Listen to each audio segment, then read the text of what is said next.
I'd like to call this meeting back to order. And before we start with the Pledge of Allegiance, I'd like to ask Student Member Halbo to broadcast our statement. Oh, where'd she go? Well, she was here a second ago.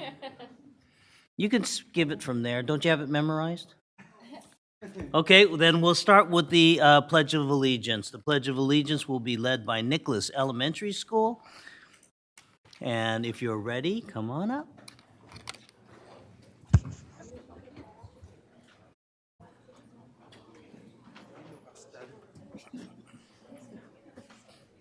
I think there's a little stool down there if they can't reach the microphone. Plus, the microphone will come down. Yeah.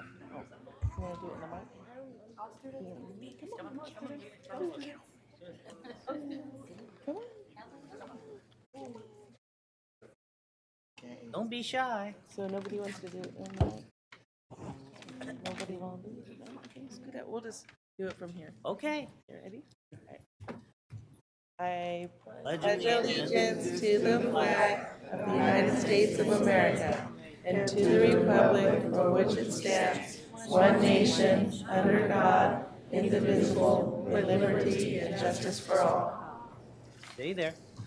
I'd like to have a little presentation by member Michael Minnick.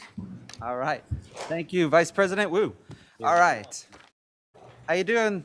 What's going on, Falcons? All right. That was not the response I was hoping for, but all right. So as educators, we don't work alone.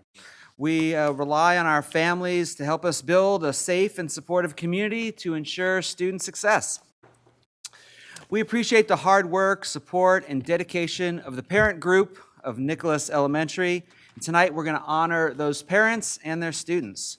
So the students we have with us tonight are Daniela Benitez, Guillermo Reyes, and I apologize in advance if I mispronounce people's names, Brisa Lopez, Adrian Perez, Michael Viejo, Anthony Zavala, Akila Price, Maya Price, and Mia Price.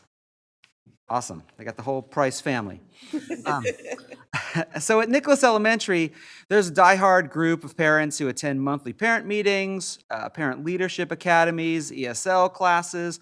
They're part of the ELAC committee and the school site council, and they're actively involved at the school site with volunteering, helping in the classroom to support teachers, attending field trips, and a lot more. So those parents with us are Milagro Benitez, Carolina Navarro, Camelia Lopez, maybe? Fair enough. Alicia Perez, and Ana Vargas. Awesome. So in addition, there are parents that all work at the school as yard supervisors, help with translation, and have been active participants in the Nicholas community for years. We have Juanita Price. There we go. See, now that's the response I was hoping for. Thank you, Juanita. Ana Vargas again. And Yadi Zavala. There we go. So one of the most recent parent-led initiatives at the Nicholas is the Nicholas Elementary Walking Group that promotes student safety. So each month, the parents and students walk to school together using safe routes and learning about pedestrian safety. Nicholas Elementary prides itself on creating a community where parents and staff work together to teach our future leaders. So tonight, we honor them. Yeah.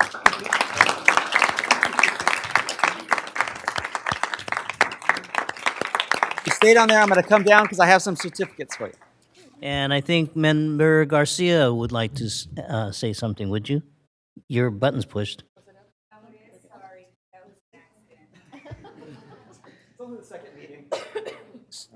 Put your finger on that white blinking button. For 5 seconds. For 5 seconds. Get the shirt on. Nice job. Guillermo. Yes, sir.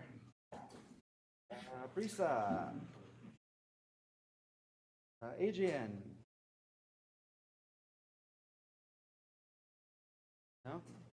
Adrian Perez? Okay. Fair enough. Who gets a shout out? Michael Viejo. Anthony Zavala. Akila Price. Maya Price. Did I say your name right? Mia Price. You got it? All right. Milagro. Hang on for a second. We're going to take a picture when we're all done. Carolina. Yeah, I'm almost done. Oh, here we go. Amelia. Oh, sorry. Alicia. Alicia, no. Anna. Anita. You didn't say hey. Oh, hey, I'm sorry. Yadi. And we got, and these are the two that were not here, right? Adrian and Alicia, correct? Sure, absolutely. Thank you. All right, so if you guys might turn around, see that gentleman that's like a younger version of me? We're gonna smile so he can take our picture. A better looking version of me.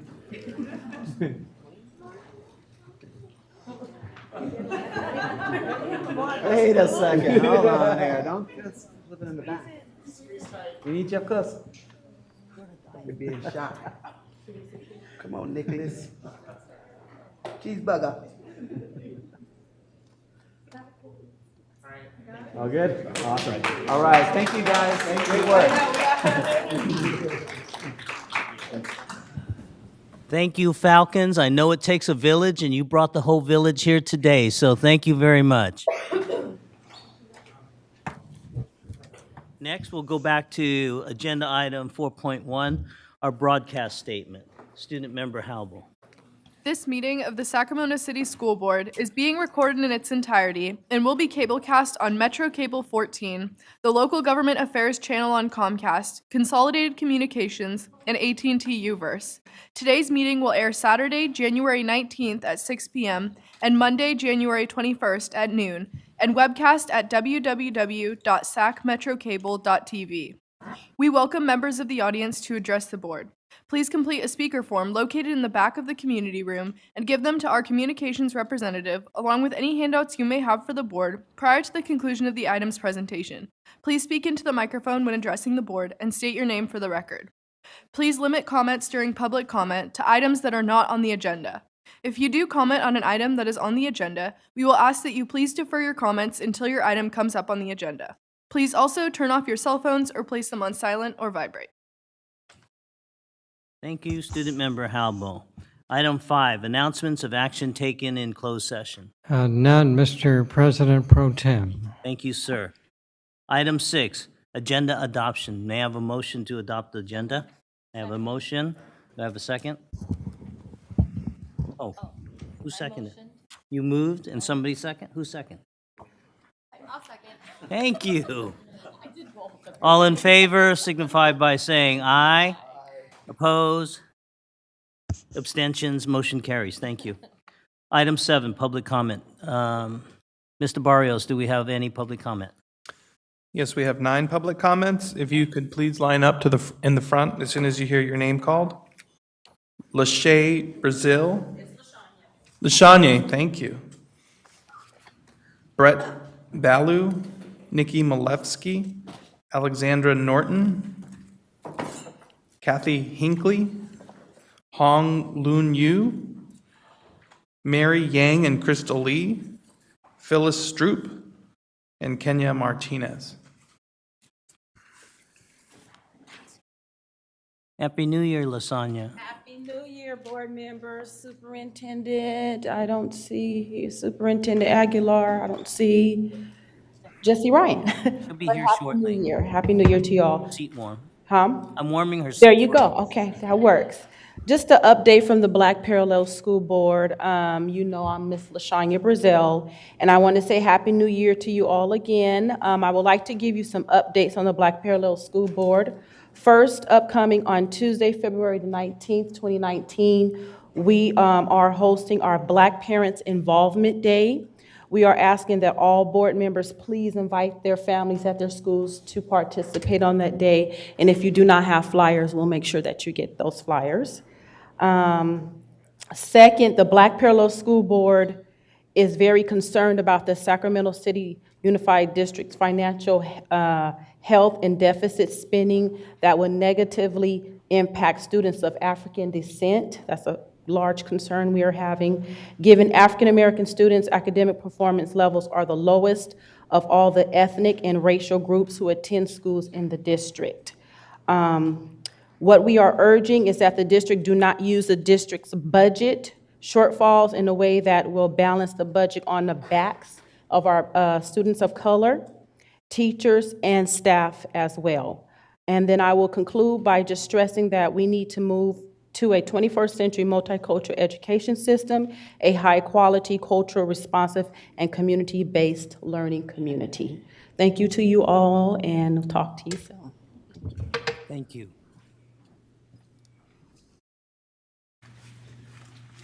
Hi, my name is Brett Ballou. I'm not here to waste any of your time, so I'm going to get right to the point. My son's teacher is Hugo Gunan Blaney. I've had continual run-ins with this man. I've been disrespected in the matter of which he insinuated that my son's medication had worn off or that I, as a father, was not giving him enough personal attention. I have 100% and the only parent in his life. On top of all this, my son yesterday was thrown on his face and his front tooth was broken, on which I had to have, out of my own pocket, a cap put on. I fear for my son's safety. He doesn't trust his teacher, nor does he respect him. I've had so many run-ins, and as I'm going through the correct protocol dealing with Mr. Dixon, he has chastised us for any unity as the parents that come together. He is systematically trying to keep us apart for some reason that is unbeknownst to me at this problem. I am extremely frustrated with getting nowhere with this whole entire situation. At least he addresses me. Morgan's mother, who will be speaking in a moment, he absolutely ignores her. He doesn't respond to any emails, and I am extremely unhappy with the safety issues and the other stuff that has been unfortunately befallen on my son. And by no means is my son a saint. None of his bad behavior will ever be justified. Thank you for your time. Thank you. Can you ask what school? What school is your son attending? Oh, David Lubin. Thank you. I'm sorry. And Mr. Brown, will you raise your hand, please?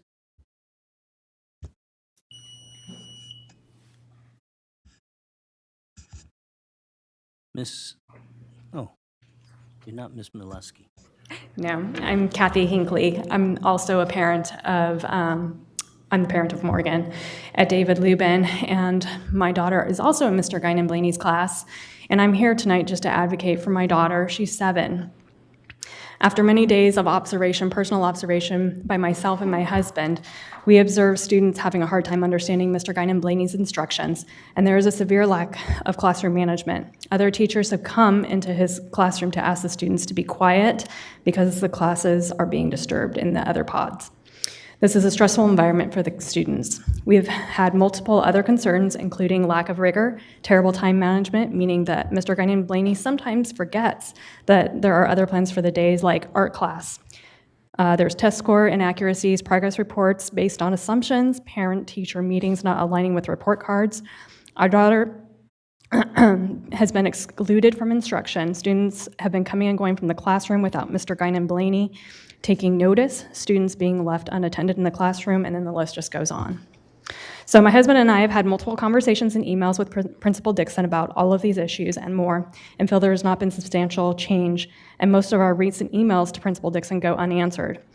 We submitted a formal complaint on October 22nd, and was acknowledged by Principal Dixon on December 7th after the HR department assisted me with finally getting Principal Dixon to respond.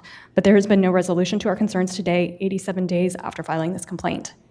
So What I really want is for my child to be placed in a different second grade classroom at David Lubin as promised by Principal Dixon back in early October before we filed our formal complaint. Principal Dixon has since rescinded his offer in retaliation to us speaking with other parents with similar concerns in Mr. Guinan Blaney's classroom. If she cannot be moved from this class, I would ask for a new teacher or to add another qualified teacher to the room to have a positive influence on all of the kids. Would you please help me in advocating for my daughter? Ms. Hinckley, will you? Mr. Brown, will you stand up, please? I know him. Okay, Thank you. thank you.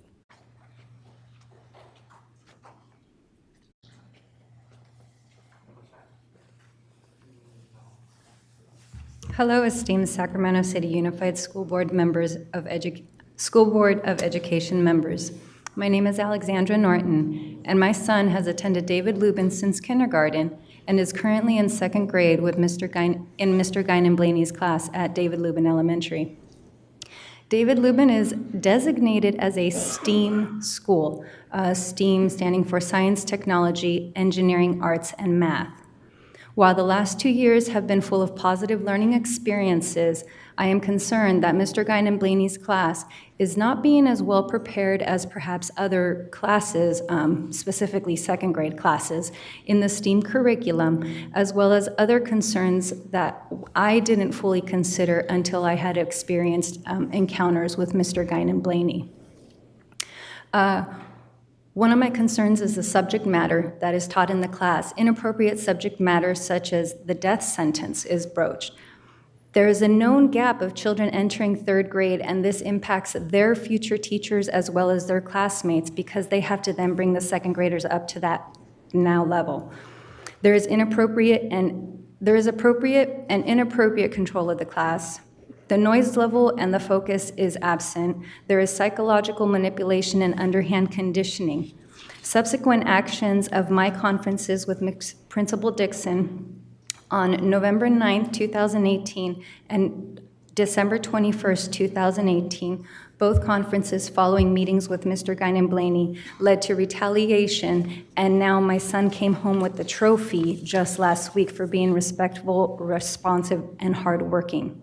In closing, esteemed members of the board, while our time at David Lubin has been one of great growth and development, as a concerned parent for this second grade class, prior classes, and future classes, the request is if Principal Dixon will not switch students out of the class and Mr. Guinan Blaney cannot be removed from the teaching duties, then I ask for a certified credential individual to assist in the class and ensure the students get what they deserve. Thank you.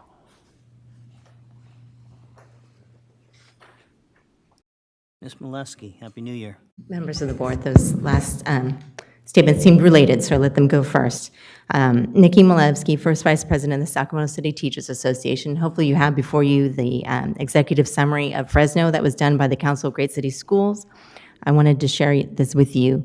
Not only was their report far more positive about Fresno's special education and MTSS programs than they were about Sac City Unified.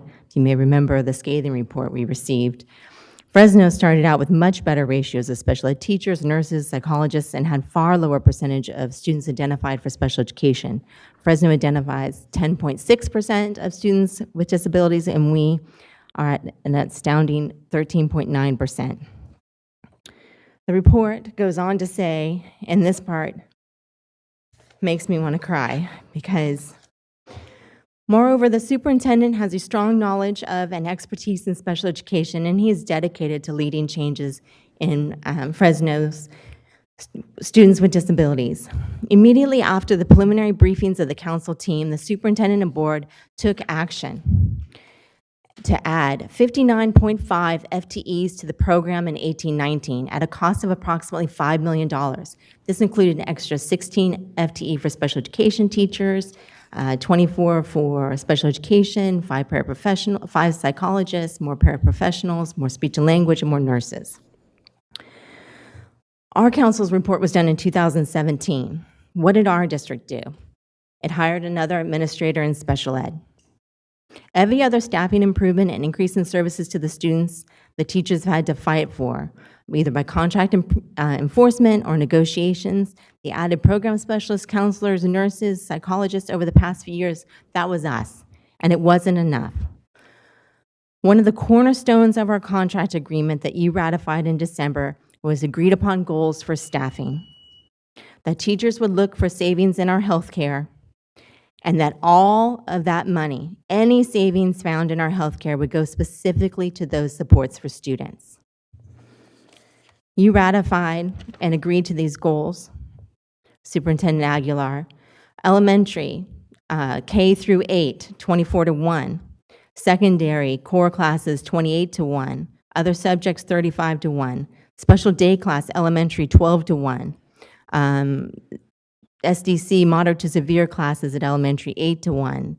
SDC secondary, 12-1.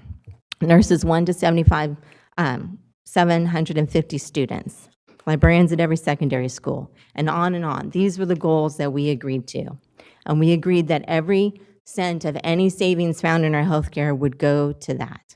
And it seems that ever since you signed that agreement, you've been trying to get out of it. SCTA members are willing and dedicated to look for healthcare savings that will go directly to support the students as we agreed. But we will not allow the district to increase administration, pay out huge vacation buyouts, and continue the bureaucratic bloat. Our students deserve these services. And as to laying off teachers that your staff is telling principals is coming, trying to incite fear and stress for the hardworking teachers that face our students, classrooms full of students every day, your law firm's old trick of laying off teachers is not going to work. There's no economic crisis. All the other competent districts are hiring teachers right now. Elk Grove is hosting a hiring fair in the Bay Area, February 2nd. Wait until they find out all they have to do is pop up to Sacramento, I'm almost done, and they can pick up great teachers who we have already trained. We've already paid for them to complete their induction. Those teachers are not going to be sitting around waiting for August for you to finally admit that you really need them to meet your class size requirements. Those teachers will be gone, and they will never want to come back to a district that is fiscally mismanaged and lays off its teachers to fix it and does not honor its agreements. Thank you very much. Thank you.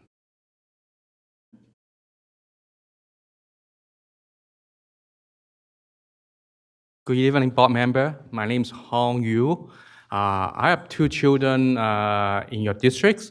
Basically, my topic is very straightforward. I just want to talk to you about next school year school calendar.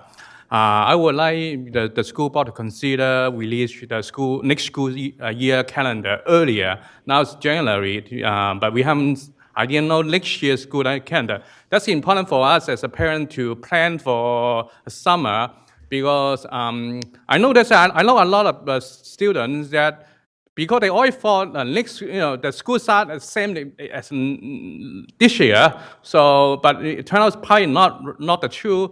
I know some students, they even missed the first day of school because they went to vacation or something. So as a parent, I do ask the school board to consider to release the school calendar earlier than possible November, December. So that's easier for us as a parent. Thank you very much for your time. Thank you.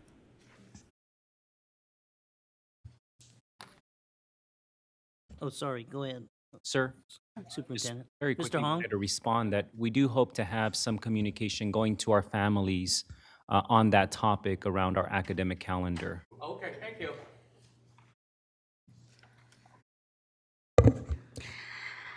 Good evening, honorable members of Sacramento City Unified School Board members. My name is Mary Yang, and I'm the founder of Asian Association of North Sacramento and the president. I am here, the association consists of all Hmong, Mien, and Lao community.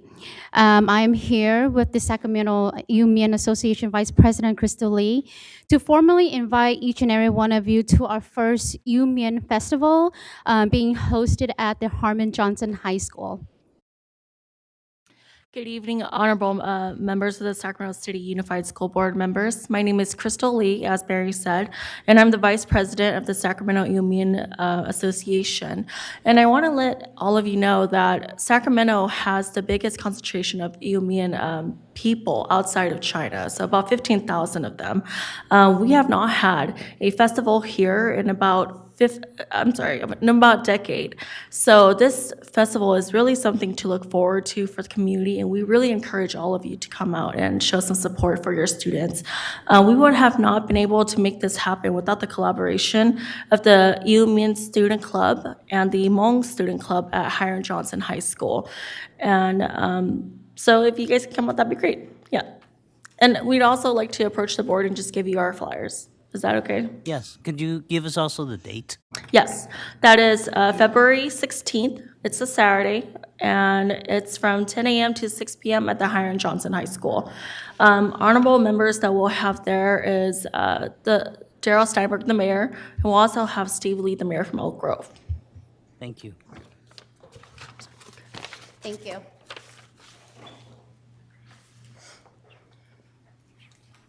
Good evening. My name is Phyllis Stroup. I am a mother of 2 students with the Sacramento City Unified School District. My concern today is the provisions of parents on campus that is not able to be approved for a background check. This is from a personal experience. I was asked by the principal to complete a volunteer sheet. I was denied. I understand my background. The response I got was to come and discuss. When I requested to reschedule, I got, you know what your background is. We don't need to discuss it anymore. So what I would like, my email is on the card, is something in writing of what is parents' rights to be on campus, to monitor their student in class, to, what can we do to help our student in the school? Thank you. Thank you.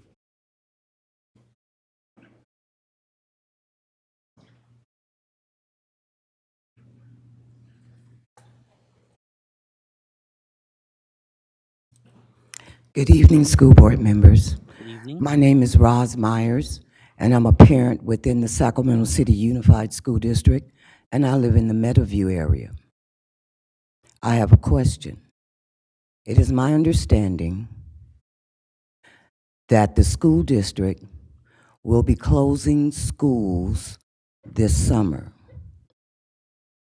The question arose in my mind, what's going to happen to the feeding programs? We have a food desert. We live in a food desert.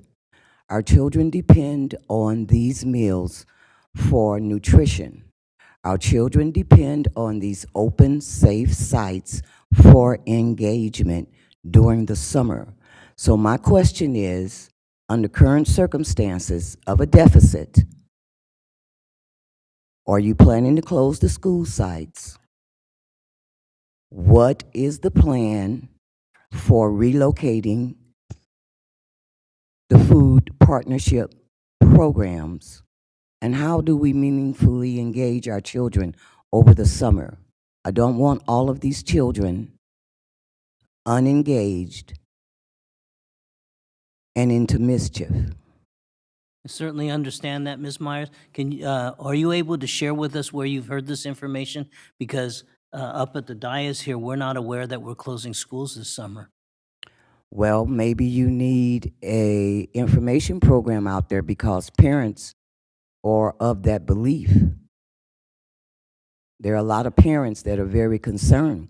They know that there's a deficit and that there are things going on, and they feel that they have not been informed and that they are not aware of the district's current plans for the summer.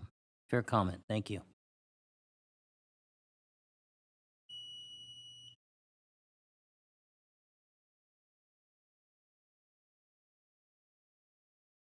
Mr. Frank.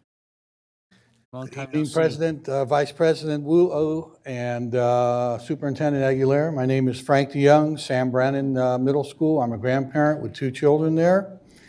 And I'm here tonight because it's not on the agenda, so this time I'm going to talk about it. I'm deeply concerned about the budget. I'm concerned at the fact that there's a really good chance that we could lose our local control. And I don't even want to tell you how bad that can be if we don't have local control of our schools. I wish SCTA would wake up and realize that. They seem to think somehow that might be a good thing. They refuse to come to the table, and I don't understand why when the other unions have. You're going to start losing employees because the fact that things are unsettled, they're not going to stay. They're going to go where they can get a job and they have confidence of what's going on. You're going to start losing parents because a district that becomes this much embattled with budget, they're going to move to Elk Grove, or they're going to pull their kids out and go to private schools where they don't have to worry about it, or Folsom where they're not having these issues. And because one union refuses to upgrade and sit down and have a discussion about their contract and try to hold the rest of the district hostage, which, by the way, I've been around and talking to some teachers, they don't agree with what this union is doing, but they're not going to come here and tell you that because they're afraid of what might happen to them if they do. So stand fast, do what's right, find what you can do legally to get around it, but do whatever you can. Because if you give in to them this time, they're going to be running the district and not the rest of us. They put the parents and the children out in front of them. They're the ones hurting the parents and the children. Not you, not me, not the other people. I guess that kind of covers it, doesn't it? Thank you for your time. Thank you, Mr. Dion.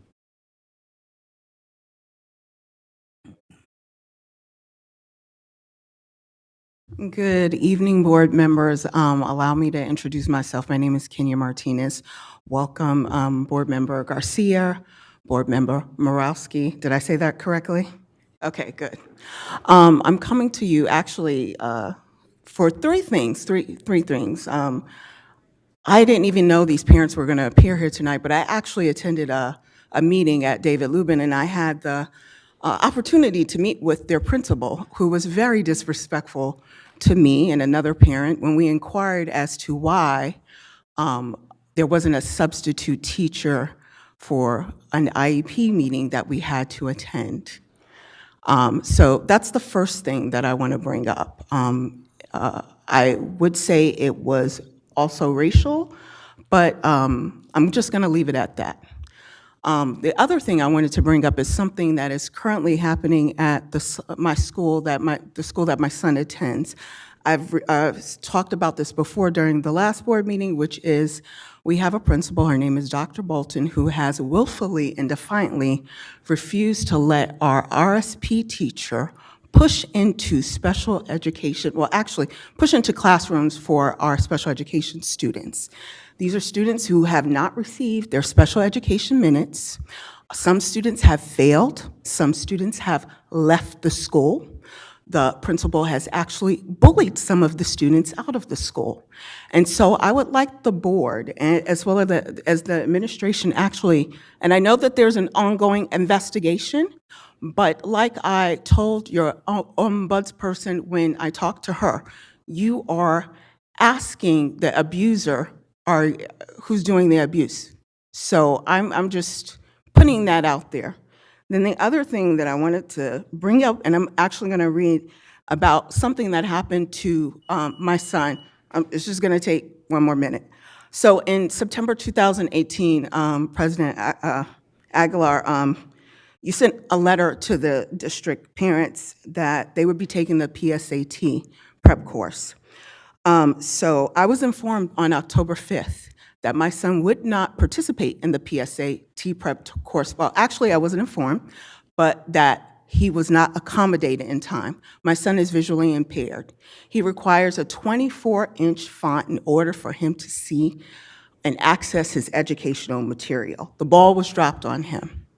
So I requested, or I am requesting right now, for him to take the PSAT again. The upcoming test is April 2019. In order for him to take that test, the school site, special education department, has to actually register him for the test by January 27th.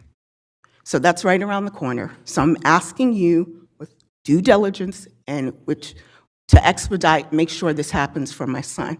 You say that you want equity and access for all students.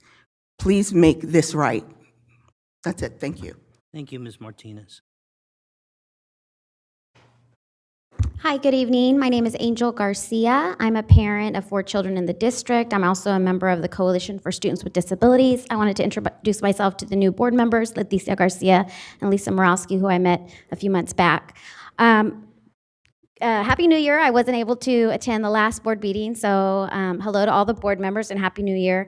I wanted to talk about the new application period for the high school specialty program. So unfortunately, I did not know, and I talked to other parents who also did not know, that the high school specialty program period closed December 20th. And parents cannot apply, kids cannot apply for any more high school specialty program periods. This is a drastic change from the last period, and so if you're a parent who didn't know, you're kind of out of luck at this point.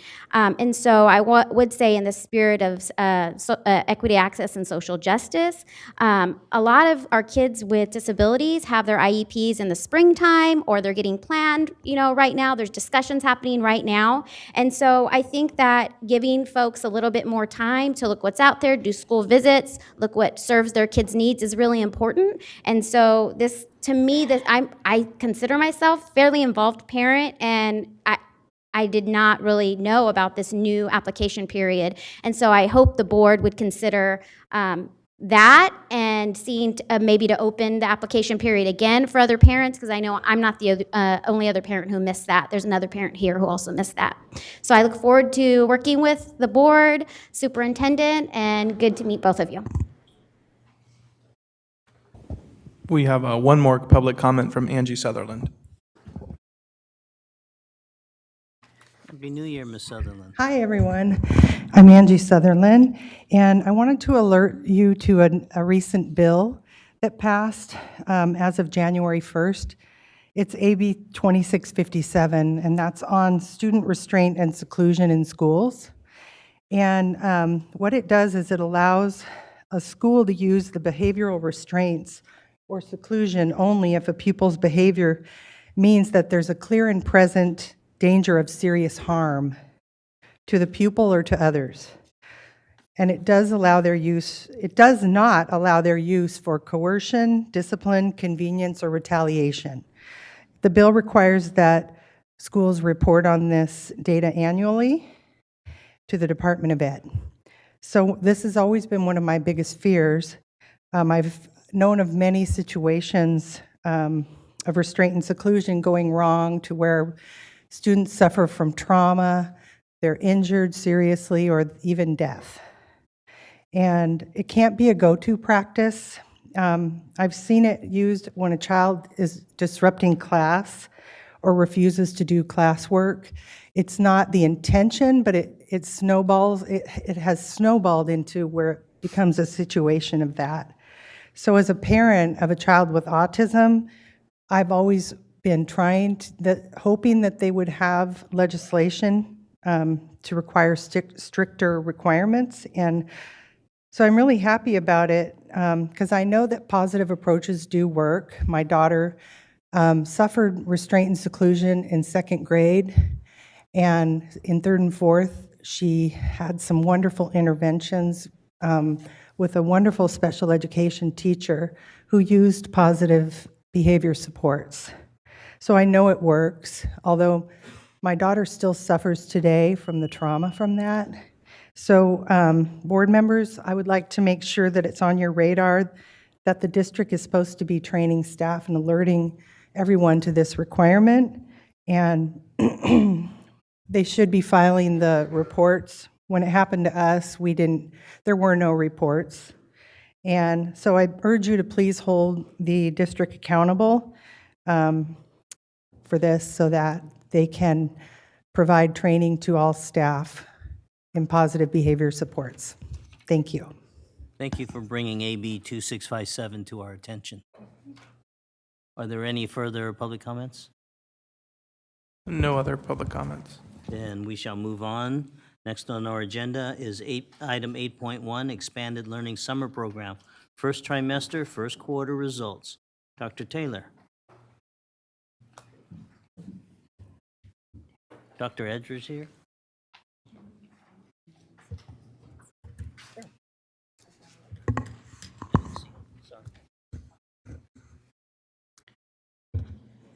Good evening, Vice President Wu, Superintendent Aguilar, and members of the board.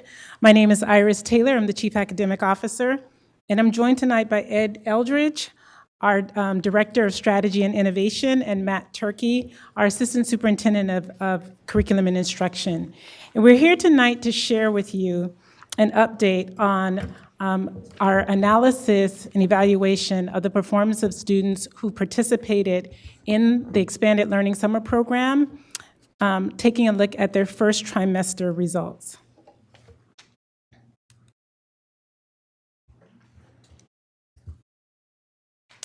So we'd like to start off with just some of the highlights and the data that we're seeing. For our students in grades 1, 3, and 7 for ELA, we're seeing that these students, when we compare them to students who did not participate in ELSP, are outperforming by 1 to 2 percentage points than their peers. For our students in grade 3 for math and our students in grade 7, our third grade students are performing comparably, and our seventh grade students are the students who did not participate in ELSP are outperforming them by about 1%. So we're seeing some slight gains for our students who attended ELSP.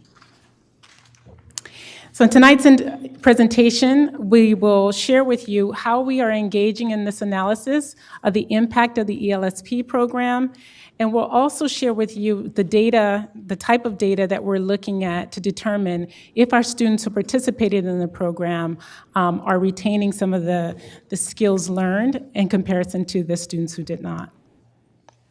As a reminder, ELSP focused on our incoming first graders who received reading interventions and supports, our incoming third graders who also received reading interventions but also received math, and then our incoming seventh graders who participated in ELA and math interventions.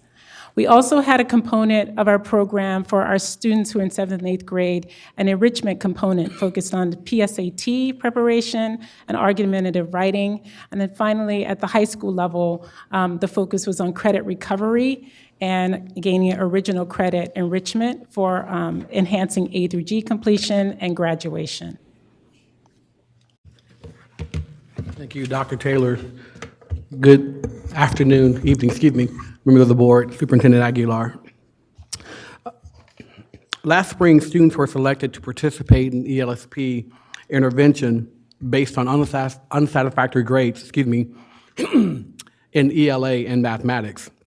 In 2017-18, we reviewed the grade marks for students in grades kindergarten, 2nd grade, and 6th grade. And in elementary school, students can receive one of 4 different grades. A level 1 for minimally progressing to the standard, a 2 if they're approaching standard, a 3 if they consistently meet standards, and a 4 if they excel at standards. And of course, we also have the traditional secondary grade of A, B, C, D, and F. Students who received an unsatisfactory grade are those who received a 1 or a 2 in elementary school or a D or F in secondary school. In our analysis, we reviewed 2017 third trimester grades, and we compared those to 2018-19 first trimester and first quarter grades for all students who were targeted to participate in the ELSP and for who had data in both data sets. Given that ELSP intervention was provided in the LA for current first, third, and 7th grade students this past summer, our goal was to measure if the targeted students who received the treatment had a lower incidence of receiving unsatisfactory grades than those students who did not participate but had a similar academic profile. We performed a similar analysis for math for students for students currently in grades 3 and 7, as that's where the math intervention was provided. In order to protect student privacy, we did not provide an analysis or report for those students who had an NSIDE of less than 11, so we were modeling exactly how CD reports that data for student privacy purposes. So our analysis of unsatisfactory grades received by grade level shows mixed results. Regarding ELA performance for grades 1 and 3, there was an increase in the percent of students who received an unsatisfactory grade in both the treatment and comparison groups. However, students in the grade 1 treatment group outperformed students in the comparison group, as their 1% increase in unsatisfactory grades was less than a 3 percentage point increase. So when you look at the chart, in this case, because we're looking for reductions, the smaller the bar is the better, right?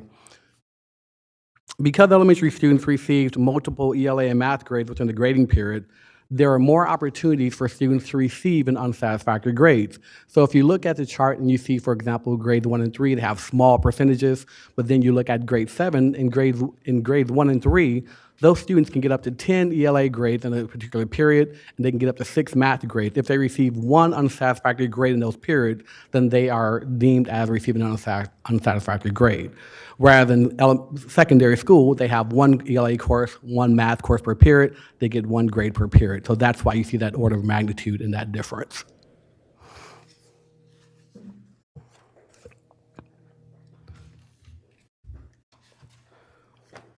Results were more nuanced when disaggregated by ethnic and racial groups. In several of our student groups, it does not appear that there was an improvement as measured by the percent of students receiving an unsatisfactory grade. We did, however, note that Black or African American students in the treatment group for both ELA and math did appear to outperform their comparison groups. Also, we noticed that for our white students in the math group, they outperformed their comparison group by 10 percentage points. So you can see there we had a greater reduction in unsatisfactory grades for our white students in math. It went from 39% to 29%. So beginning last year, you remember that we always strive to present the data for specific Asian races whereas possible while still protecting student privacy. Because of the small n sizes, we are only able to report on 2 particular groups for ELA and 2 groups for mathematics. And you'll see that we show that our Hmong and our other Asian students both benefited from participating in ELSP for ELA and math respectively. Looking at our student program data, you'll notice that we only have 2 showing here, even though we know we have special education, homeless, and foster youth. Again, this is an implication because of the small n size of those students with matched scores. Because we had less than 11 matched scores for special education, homeless, and foster youth in the treatment and comparison groups, we were not able to share this data publicly. So on this particular chart, you see the student programs for socioeconomic disadvantage and English learner. There were some limitations to our study. Typically, when we're doing an evaluation, we like to use multiple measures, and that's not something we like to do. Actually, it's recommended in educational research that it's good to look at more than one data point when making a decision about student progress, and also deciding if you're measuring what you think you're measuring. Typical measures for including in multiple measures are different assessments in the education arena. And so, for example, you see assessments in the LA, mathematics, and not just in the particular higher subject, but even in the domain levels, including our report card. Absent those particular assessments, we were restricted to looking at grades for this analysis, and that is why we selected those. And we are available for question and answers. Do we have any public comments on this item? No public comments? We have a comment from Vice President Darrell Wu. Thank you, President. Dr. Taylor.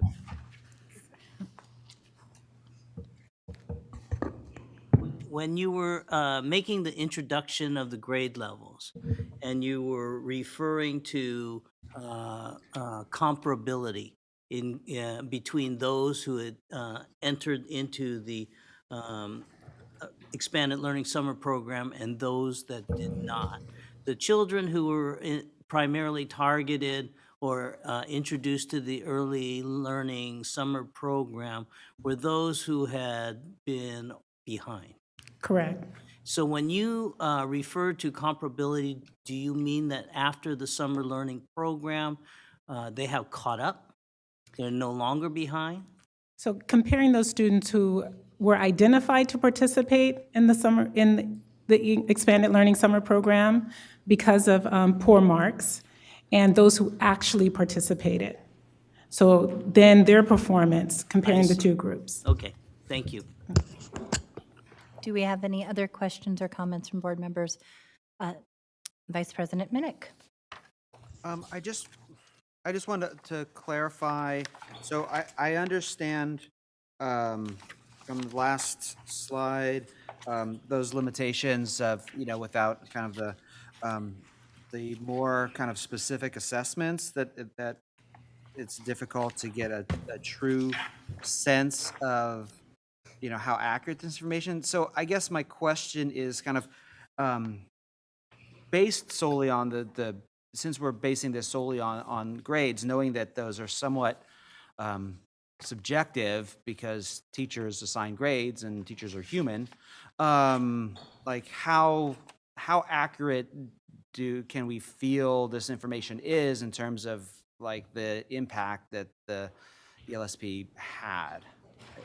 I'm skeptical just because of the lack of that other information. Any more detailed information? So for the reasons that you named, it's difficult to say that it's accurate. We know that grades are determined by teachers, and what goes into making those decisions may vary from one teacher to the next teacher. And so that is a limitation of the study. We do have a standards-based report card, but even the factors of determining, like, did it meet standards or not meet standards, there's a lot of variation. So, Dr. Taylor, I know that part of the beauty of this program was that it was an opt-out model. So we were identifying students who had a need of an intervention at a critical moment on their educational pathway and automatically enrolling them with the option to choose to not enroll. But the expectation was we were removing the barrier of a family being lucky enough to find their way into the program. And so I was grateful for that. I know that it did not allow us to capture 100% of students in each of those cohorts. But I also know that part of the way that the ELSP program was structured was a pre- and post-program assessment. And so what I think I'm hearing you say is that we had the pre-assessment and the post-assessment. We were able to, as a board, receive data on the post-assessment, which showed gains across groups, some at a greater level than others. But now, stacking that up against grades, it's difficult to measure the real impact of the student's progress. Correct. It's like comparing apples to oranges. So I appreciate the candor of that statement.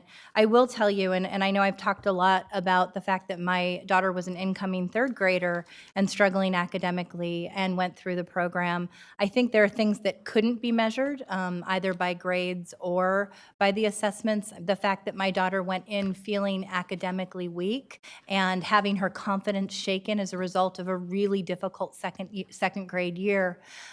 She left her ELSP program saying that she was a scholar. She had a remarkable teacher who was very dedicated, and her confidence grew exponentially. Now, what I saw, and I don't know if you're measuring it at all, is that from her last report card in second grade, where her behavioral marks for the first time in her academic experience were less than what they had been before outstanding, right? They had dropped significantly. To the report card that we received post her experience with ELSP had gone to outstanding, had demonstrated leadership, had demonstrated her willingness to be an active learner. Are you measuring that at all for the students who have participated in the program alongside the gains in grade level readiness? Currently, we are not, but that's a wonderful idea of looking at as a component of multiple measures. Something like that could definitely be factored in, but currently we are not. So I would argue that's an extremely important component if you're doing a more holistic assessment, because a student's ability to learn is often contingent upon their feeling of worth and belonging in the classroom, and that they are in fact a learner. And so if that's not being measured at all by this data, I think it's an incomplete picture, and I would hope that you would go back and make that addition. I also also am really interested in the statement that you made about the fact that the cohort was so small for special education students that you couldn't measure it. So 11 there were, and let me, please correct me if I'm wrong. Did I hear you say that of the total student participants, only 11 were identified as special education students? So in our analysis, we used a matching system. And so we were looking for students who had data in both the last reporting period in 2018, and the first reporting period from 2019. And those students, they had to be, not only they had to have matching data, and they had to have 11 students in the treatment group and 11 students in the comparison group. Otherwise, we ran the risk of two smaller groups in identifiable data. So what we're saying is, for special education, they did not have at least 11 students in both groups, and both would match scores based on the analysis. So potentially there were fewer than 11 students? Yes. Okay, and that's not by grade level, that is across?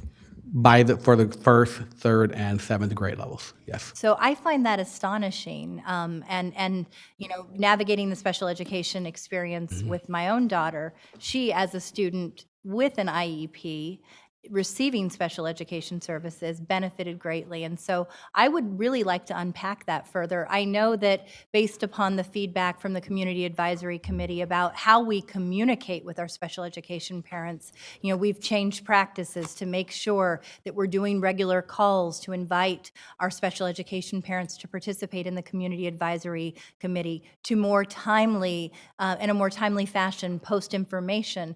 How are we ensuring that that student population is reached when we're offering critical interventions like ELSP? Because I find that a remarkably low number.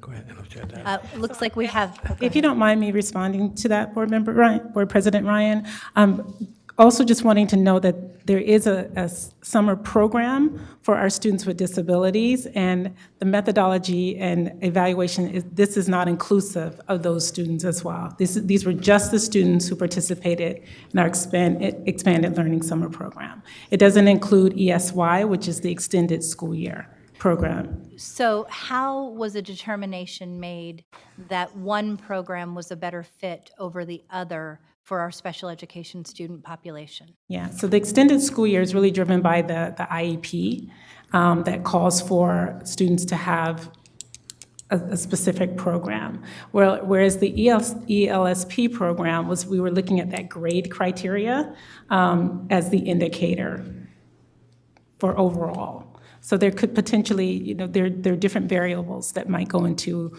why a student would be determined for ESY, extended school year, based on the goals in their IEP. Okay. I'm interested in learning more about that, you know, as we try to empower our parents to be able to understand their options for their children as they're trying to help their children not only meet their grade level readiness, but also go into the incoming school year having experienced the interventions necessary for their success. I would very much ask you to go back and gather that data around behavior, as I think that that is a key additional indicator alongside academic gains. And I would just say that research does show that there is a positive association. As students' performance increases, there is a positive association with that behavior mark. So that is grounded in the research, which you're noticing there. Thank you. Looks like we have a question from Board Member Morawski. Thank you, President Ryan. Am I on? 2 minutes? Okay. Given the, when you disaggregate by ethnicity and race and by subgroups, it seems to look fairly mixed. So just wondering sort of what conclusions are safe for us to draw at this point from the data that we have so far, or is it kind of preliminary to say, given, you know, we only have a certain period of grade data and,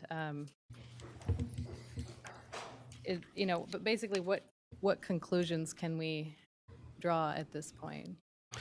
So the data is, I would say, incomplete without more measures. It's not typical that you have an evaluation of a student program using a singular data point. And so even, for example, with the SBAC, when we report that information, we're just reporting a number. We're not putting it from the evaluator standpoint, saying this is a point in time.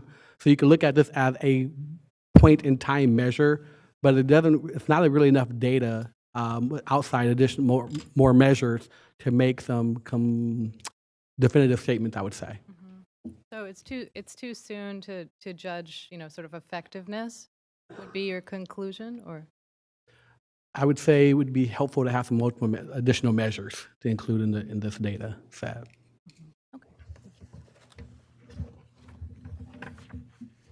Looks like we don't have any other board member comments or questions. I would say, I think a key distinction is we saw, based on the pre and post program, some positive effect on student achievement for students across subgroups. But what we're really looking for now is a correlation to long-term gains, because that will be key. Okay, thank you. We appreciate all of your efforts around this. Moving on to the next item, 8.2, the student assessment update.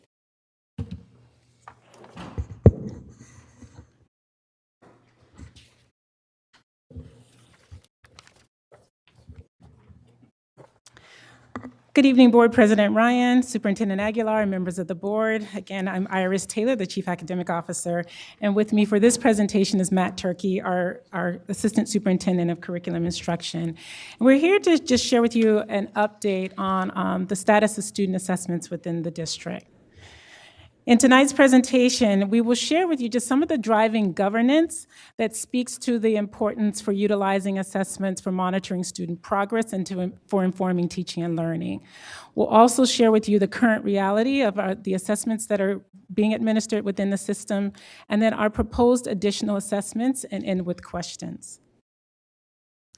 When we look at our driving governments, there's driving governments coming from multiple parts of the system.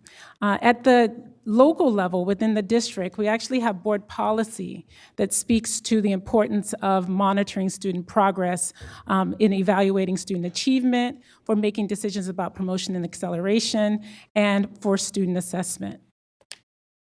At the state level, curriculum frameworks in English language arts, mathematics, science, and history, grounded in the new standards, also speak very robustly, dedicating entire chapters to the importance of assessments.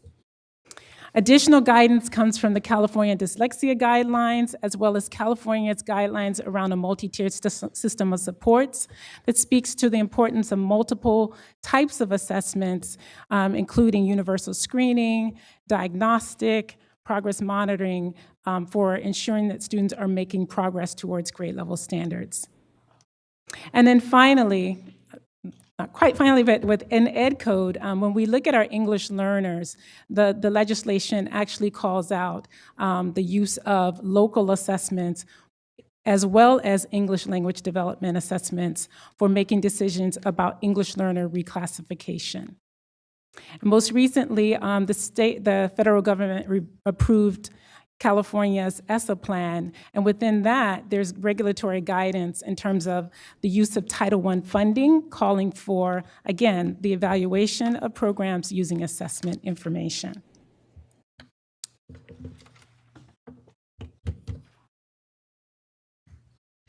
Good evening, Board President Ryan, Superintendent Aguilar, and members of the board. So the graphic which you see before you is taken straight out of the ELA-ELD framework. And according to the ELA-ELD framework, assessment has really got two major purposes. One is to provide information about student learning, minute by minute, day by day, week by week, so that teachers can continuously adapt their instruction to meet students' needs and secure progress. And then the second purpose of assessment is to provide information on students' current levels of achievement after a period of learning has occurred. And you can see there's a continuum here, okay? And you've got the different levels of assessment. So the minute by minute, the daily, and the weekly is really at the classroom level, okay? The unit is really then at the department or grade level, so it should be common across the department and grade. The interims there, which are shown as quarterly, should be common across the entire district, and then the annual ones are common either across the entire state or even across the nation.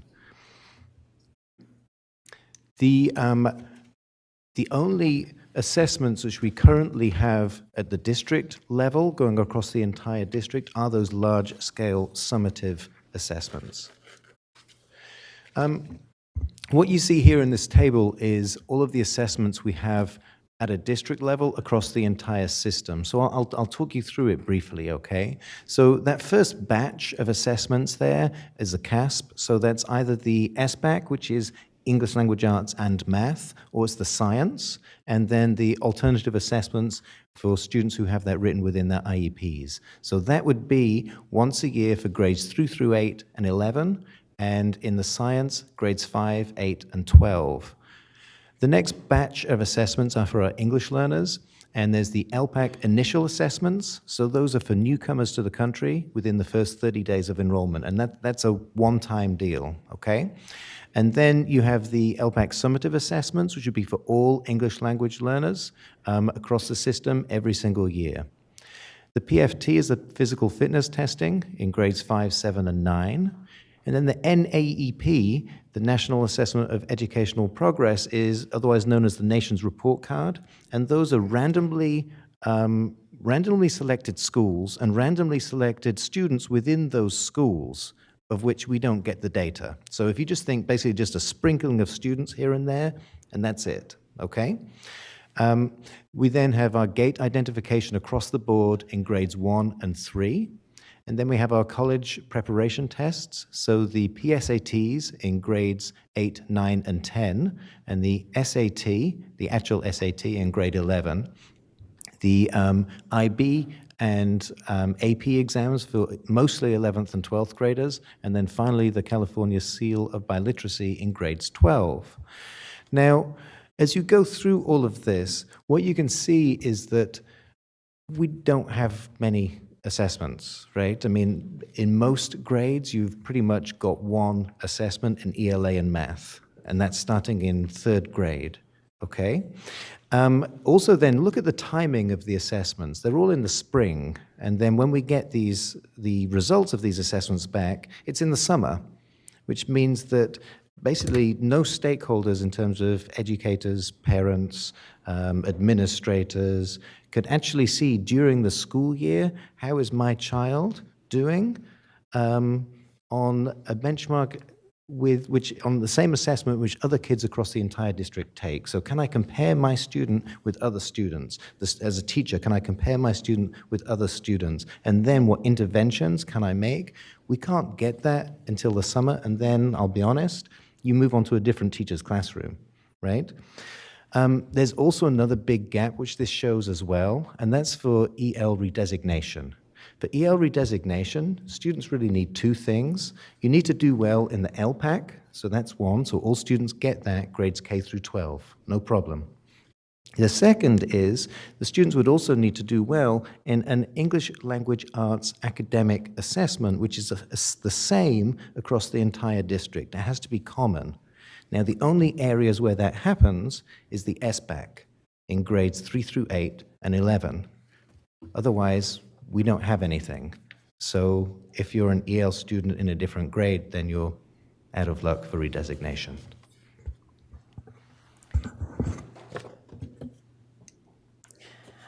So to provide some context on our current state of assessments, in November 2016, the district entered into an MOU with the Sacramento City Teachers Association, which requires that the district and the union mutually agree to assessments for monitoring and student progress. The parties have been meeting for the past 2 years to seek mutual agreement on the assessments to be administered, the most recent meeting being as of Tuesday of this week.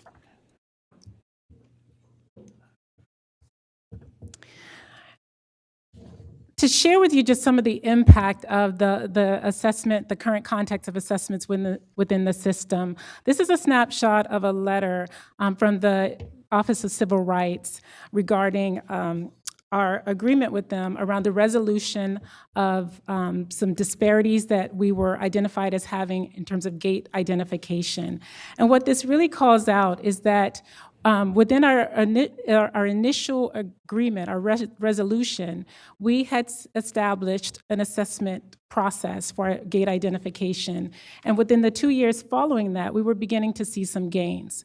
What the letter points out is that since we have reduced the number of assessments within the system, we are seeing direction in the opposite area where the disproportionality, particularly within our African American students, is increasing as we are challenged with identifying students for gate.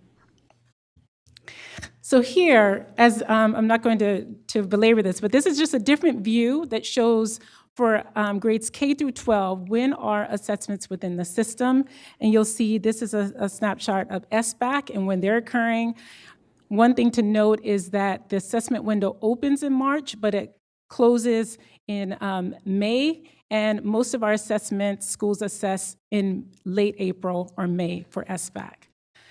Then we add on our PSAT and our SAT administration, one time again at grades 8, 9, and 10, and one time in grade 11. So this really, it gives you a different view, grade by grade, of assessments within the system. We did some analysis and comparison of other districts, and so to see when is it that we are able to report on progress of our students and when other districts are able to report. And here you'll see in Sac City, we're able to report, first reporting for ELA and math is in December, and that's based on our trimester 1 report cards. Third grade. And then in March is the second reporting for our, based on trimester 2 report cards, and SBAC, again, only begins in March. We don't get that data back until June, July. So that's, a lagging indicator. And then our last reporting is in June. When we look at Lodi, Stockton, and Fresno, we see just a greater ability to monitor student progress across the system, beginning as early as the fall with assessments that are being administered. We've done some development of and thinking about what would we want this to look like in Sac City. And so what we're proposing, and this is just a snapshot of third grade, but our other grade level assessments look similar, is that similar to other districts, we do some analysis and assessing in September. So you'll see an ELA oral reading fluency assessment in September, and then that we have these interim assessments after curriculum units of study that we stop, pause, and assess. So you'll see in November for mathematics, after 4 units, we would stop, pause, and do some assessing for how students are performing in math. And then in December, again, after I think 3 to 4 units there, we would do an interim assessment for mathematics. That would follow again in February for ELA and in March for math. And then we would have some additional assessing at the end of the year. Just again, the ability to monitor student progress, to inform teaching and learning more frequently throughout the school year is what we're proposing. So with that, we'll take questions after public comment. Do we have any public comment at this time? Yes, we have a public comment from Angie Sutherland.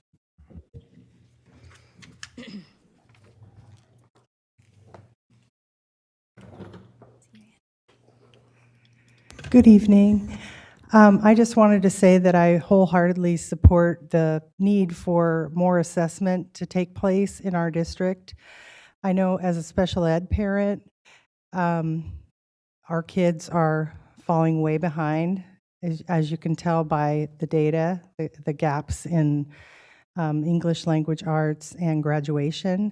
And oftentimes we don't see a regular assessment process. We see the work that they've done, but we don't really know if the teacher knows really how they're doing. And it needs to be monitored. And I know that there's a barrier here, and I'm hoping that that can be solved, because we shouldn't be the the lowest performing district in the state. Thank you. Thank you, Ms. Sutherland. We have a question from Board Member Garcia. It's on. Am I on? Okay. So English learners, you have the LPAC, and then you have, I think it's teacher input, parent consult, and then SBAC, right? And we don't have an assessment for the grades that are not basically tested with the SBAC. Are we not redesignated students, the EL students, if we don't backfill for the SBAC? So it becomes extremely challenging to find, because what you really need is a multiple, Right. a common measure, right? Because you need to see, in determining achievement, you need to see how those students are performing in that academic achievement area in relationship to their grade level peers. And so in the past, say, 2 years that we've had the agreement in place, we've kind of had to do kind of a rush to administer one assessment, but there's not like a common assessment across the board that allows us to inform redesignation.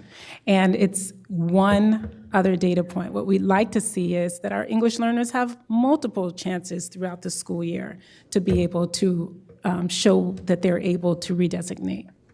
And right now, that's not happening. Correct. Thank you. Board Member Minnick. Thank you, President Ryan. So a couple things. One, when I first heard about this letter from the Office of Civil Rights, I was pretty disturbed by it. But I kind of feel like they're doing us a bit of a service by helping us shine a light on this need, because I don't know if we're fully aware, at least maybe those up here, we're fully aware of the implications of how the gate testing and the consistency of that can impact the sheer numbers of students of different demographic groups and the negative impact it has if we're not testing all our kids.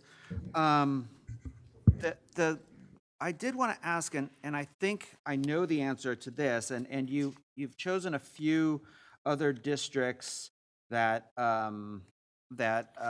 in their kind of schedule of assessments, and I was kind of curious overall where we stack up in terms of as it relates to across the state, in terms of our amount of assessment that we're giving overall, and if that's even available information, or if this is just all we could get. Like, what does that mean? I'll let you answer that first, and then I'll ask my other question. So it's not data or information that's gathered at a state level. It's really a local decision on the assessments that are administered. We gathered this by reaching out to these districts and asking, what's the cycle of assessments within your system.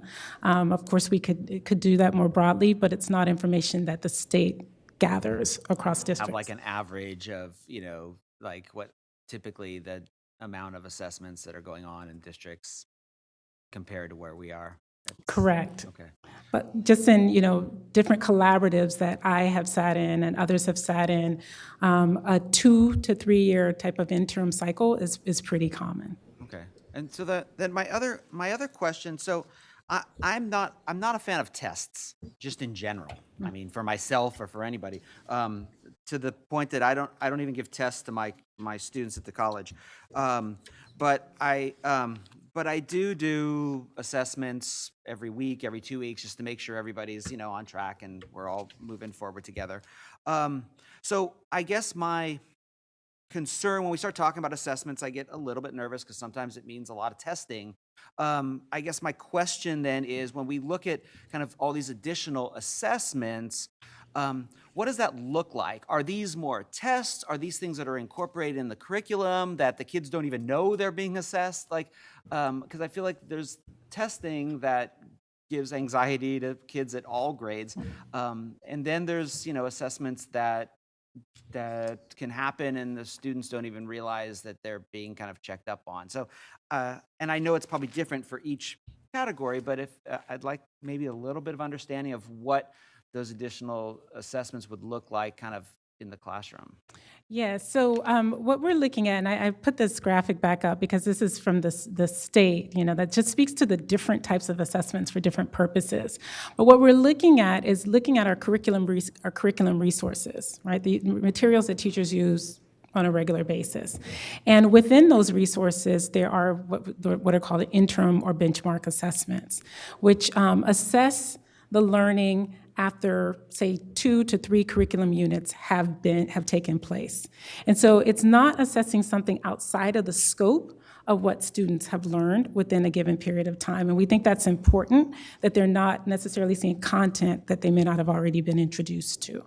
And so that's the type of assessments that we are seeking to administer. And so then do our adopted curriculum that we have in these different areas include built-in assessments that we can utilize without creating something new or whatever? Yes, the curriculum resource does include assessments, and that's what we're seeking to use. They include a multitude of assessments. So if you look at this range here, they include all of those, even an annual one. What we're seeking to do at the district level is that quarterly or that interim type of assessment. Okay. Teachers do things minute by minute, day by day, week by week. Many of them use the chapter assessments. And so we're looking for a common measure across the system. Okay, cool. Sounds good. Thanks. Board Member Pritchett. Thank you, President Ryan. Dr. Taylor, can you remind me what the name of the assessment is that every student takes at the end of the year, and then we get the mail that comes in the summer that gives us the graph of where our students are? Yes, it's SBAC or the Smarter Balance Assessment Consortium. It's changed over the years. I couldn't remember. Why isn't that on here? Is that? It's the first set on this slide where Oh, it says I see it, California okay. Assessment of Student Performance. So has it always been just grades 3 through 8 and 11? It has. It's not changed over the years? That one hasn't. Okay, and then, I'm sorry, can you go back to the one where you're proposing where they should be? Or where you would like to see them? And then where would the SBAC be on there? So the SBAC here is falling in March, and that's when the assessment window opens. It opens in March and closes in May. And then would they get would parents get the notification before the end of school? Normally they do not, because the data is not finalized. That all goes to the state, and then the state reports it back to us and finalizes it. Usually in July, August is when it's finalized. How does that measure to other school districts?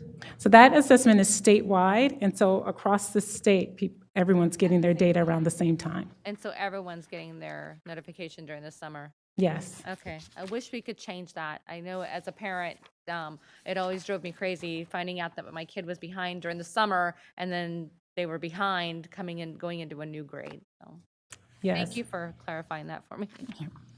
Dr. Taylor, I have a few comments and questions. So prior to SBAC becoming the standard testing mechanism for the state, STAR testing actually did capture second grade student performance, correct? Correct. So that is a critical point to make here, because I think one of the huge concerns that I've heard from the civil rights and advocacy community is that, as we know that third grade readiness, third grade English language proficiency is a critical indicator for a variety of lifetime indicators of success, including whether or not a student is going to be on track eventually to graduate, right? When we've moved from a system that allowed us to establish interventions in second grade based on STAR assessment to a system where we're first assessing in third grade, there's a problem, right? Our ability to administer the appropriate interventions is arguably potentially too late, and for our most disadvantaged children. And that is gravely concerning to me. I do have a couple questions. You know, on slide 9, you talked about where we stack up as opposed to other districts in the region for assessment tests. And I think that that is illuminating. I would like to talk about this idea that we do, I know from speaking with teachers and visiting school sites, we do have assessment tests that are existing at individual school sites, but there is no common assessment occurring with regularity across school sites. Can you talk about why that's problematic? Because I know as we're trying to figure out how we make investments when we have limited resources and assessments are varying from site to site, it's difficult to get the data to be able to confidently say, here are the interventions that we should invest in. Yes, and I would say from site to site, or even within a site, there may be variation in the assessments that are being used. It makes it, you can't compare that. You can't make any statements about how a student is performing in terms of their grade level readiness across the system, because there may have been different standards that were assessed, or the rigor that the standards were assessed may vary. And so there's no point of comparison. It's very subjective, and you just don't know. You don't know what is informing the analysis of whether or not a student has met grade level standards or not. So I appreciate you saying that. I had a very troubling experience with my own daughter where in first grade, she had a teacher who was regularly assessing through almost weekly assessments and very short, low-stake tests, but tests that allowed her to target intervention and also to proactively communicate with me to support my child's success. And she first identified what she thought was potentially a learning disability and suggested that I might want to have my daughter tested for some special education services. In second grade, and I was dissuaded by others, so I didn't test her. In second grade, we did not have any assessment. And the first time I found out that my daughter was failing, literally failing to meet grade level, was in December with her report card.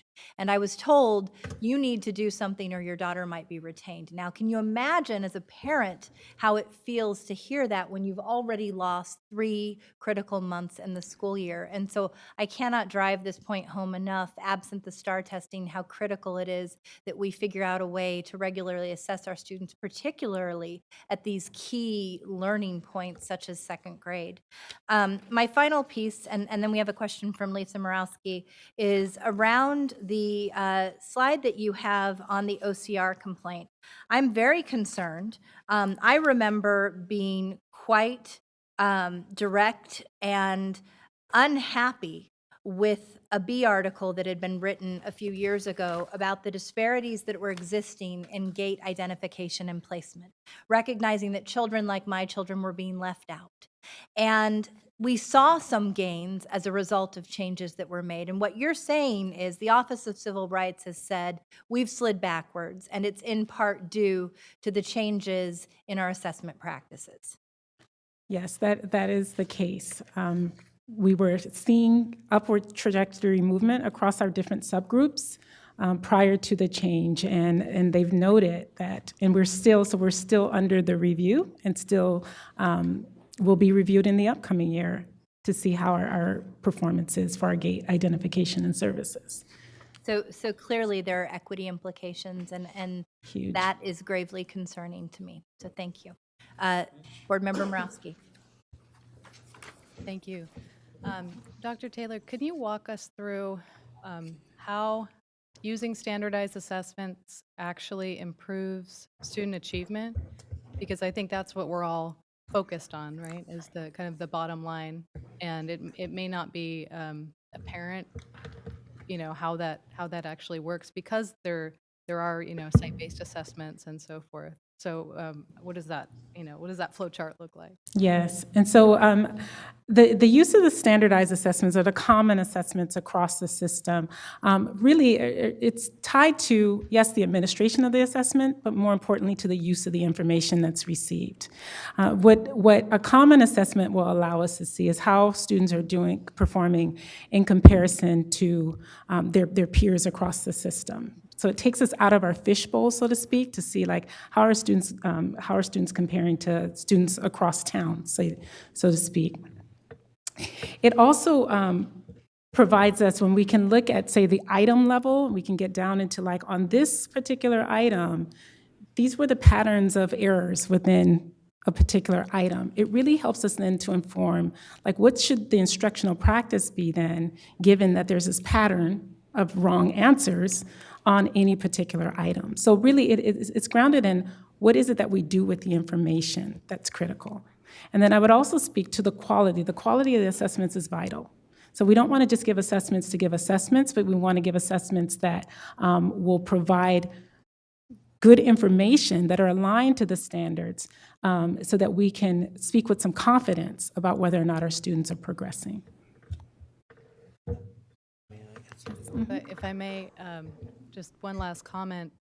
I think early learning, as demonstrated by a lot of science and academic research on the subject, is critical. And the farther you go along in your academic career, the harder it is to make that up. So the fact that we, and correct me if I'm reading this wrong, we don't seem to have any sort of standardized assessment way to tell how a student is doing until they're going into 4th grade. Is that correct? That is correct. Yeah, that seems to me to be a big problem. Thank you, Member Morawski. And thank you. I appreciate your presentation tonight, Dr. Taylor and Dr. Charkey. Thank you. Item 8.3, Bond Oversight Committee Annual Report.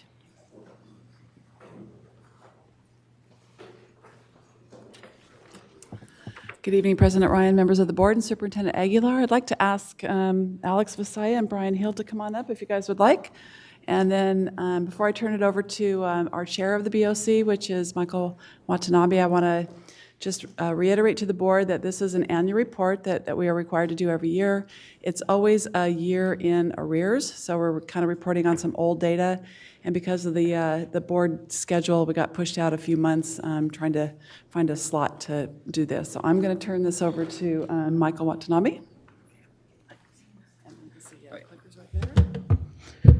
Good evening. Oh, I'm sorry, and Terrence Gladney here. I didn't see Terrence come in.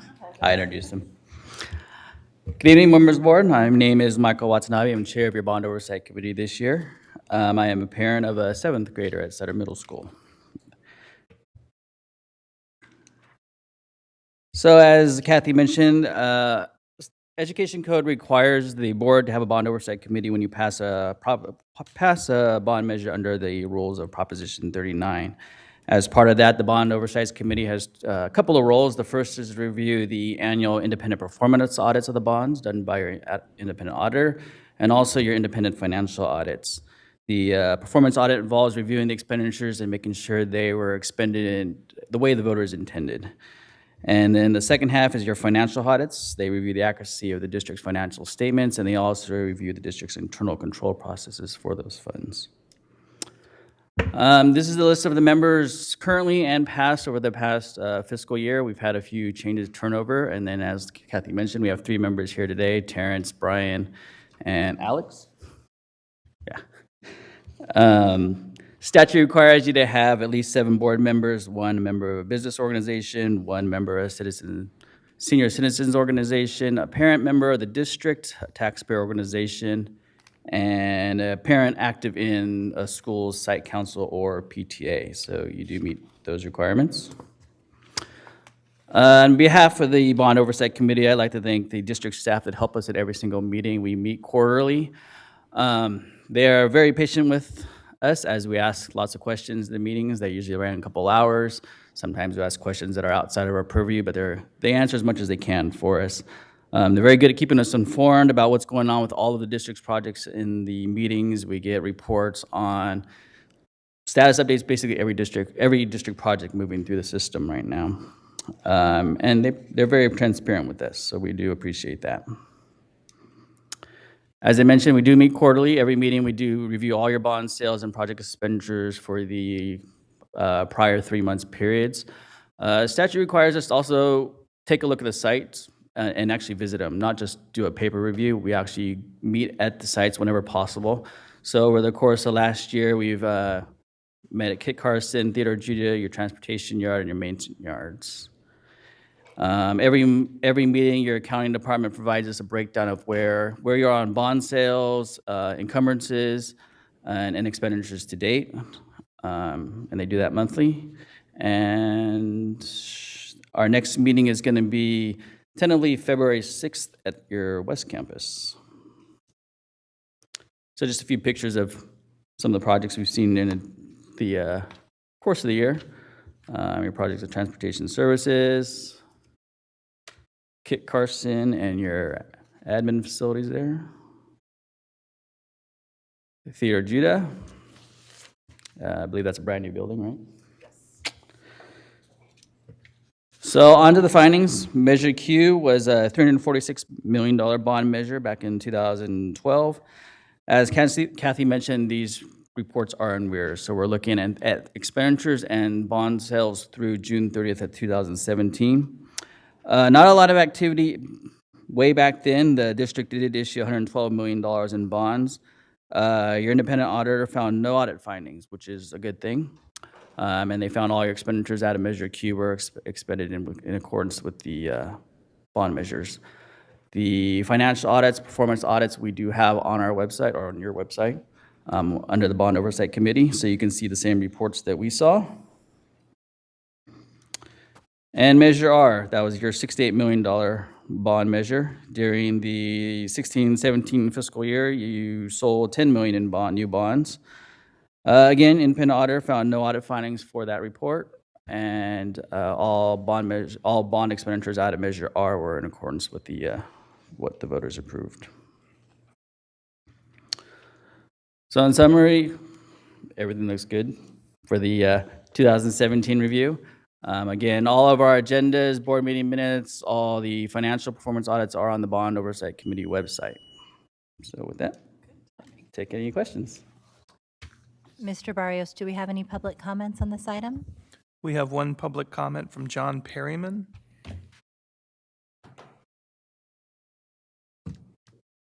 No, I don't think he's here anymore, actually. Okay, no others? We'll take board member comments. Board Member Garcia. Thank you. So have all of the bond revenue from measures Q and R, have they been spent? No. No? What are Well, some you of could those probably speak better to that, balances? but I would say less than half, about half. About half from each? So Measure R is pretty much done, and what hasn't been sold is allocated to the central kitchen. And Measure Q, gosh, I should know that off the top of my head.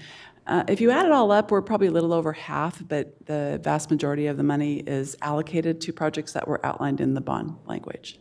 There's roughly maybe $50 million of unallocated, unsold, unallocated funding available for future projects.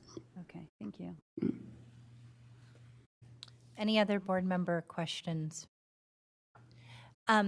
I do have one, Ms. Allen. I know that I was not on the board, nor were most of the board members at the dais when measures Q and R were passed. But I would be very interested in seeing again, particularly for the benefit of our new board members, at a trustee level, the allocations for the measures Q and R funding, particularly as we have some unallocated funding. And I know it was illuminating to me to see the disparities across some trustee areas in terms of investments that were made where others significantly seem to be underinvested in. So we do usually in the springtime bring a report to the board as we prepare for a potential bond sale. So if that's good timing, we'll bring that information to you at that time. I would appreciate that. Okay. Thank you, Ms. All Allen. right. I do want to thank the 3 members of our committee that did show up tonight to be here. Really appreciate it. They're very dedicated. And thank you so much to all the committee members for your service on this. It's so nice to see you continuing to be longtime advocates for this work. Thank you. Our senior member of our Senior but young at heart. We're moving on to item 9.0, the consent agenda. Do I have a motion? Second. Student preferential vote? Yes on all open session items. All those in favor? Aye. The motion carries. Moving on to item 10.0, communications. 10.1, employee organizational reports, SCTA.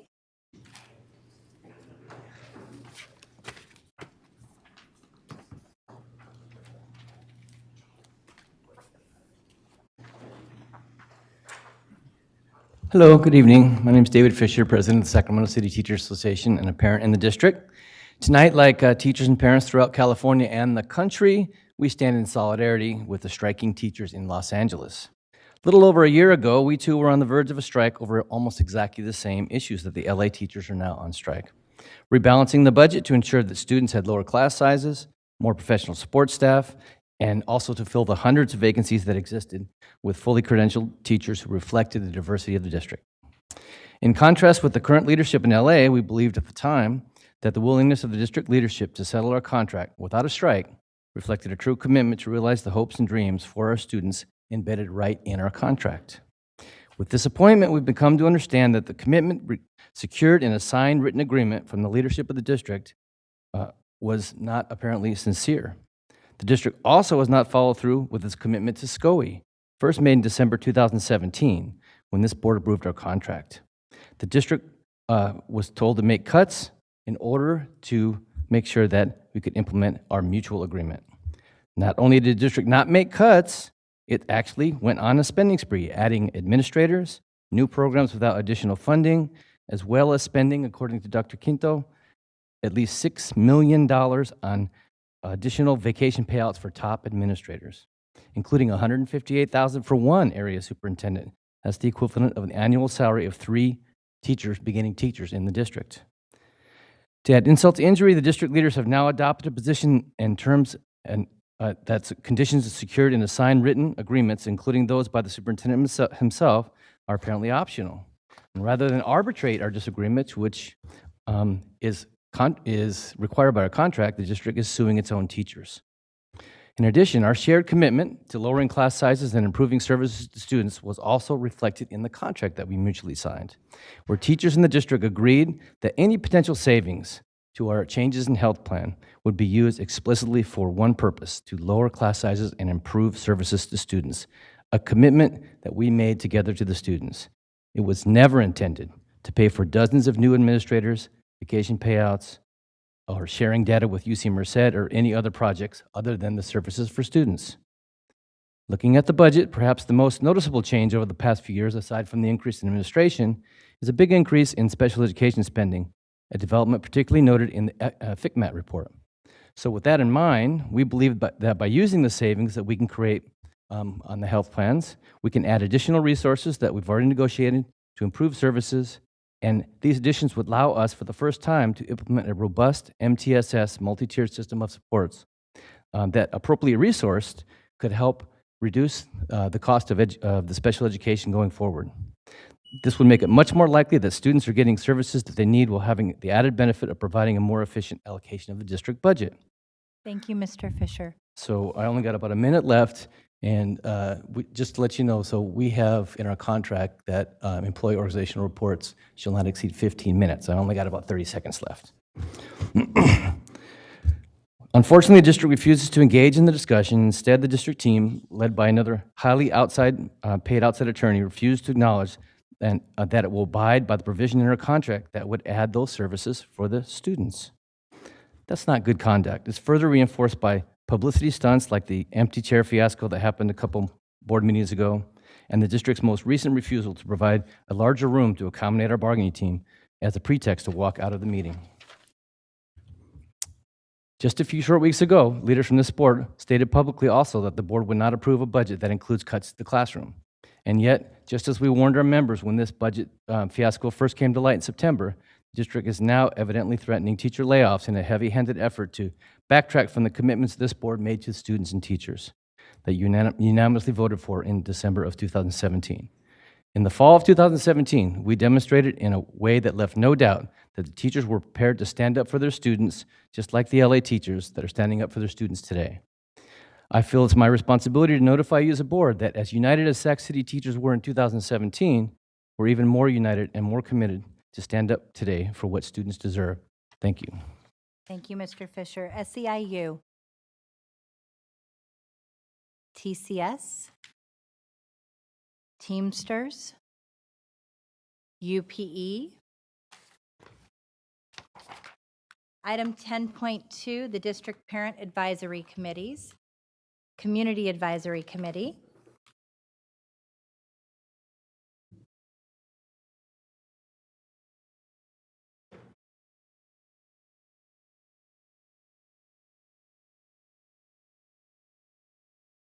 Hello, members of the board. I'm just going to introduce myself as well as the other board members, executive members. They're not here tonight. First, my name is Kenya Martinez, and I'm the chair for the Community Advisory Committee. Our vice president is Renee Webster Hawkins. Our treasurer is Rose McAlfee. Our our secretary is Sarah Williams Kingsley. Our parliamentarian is Al Santana. The members at large are Tiara Phillips and Sarah Inman. And just a general statement from the Community Advisory Committee.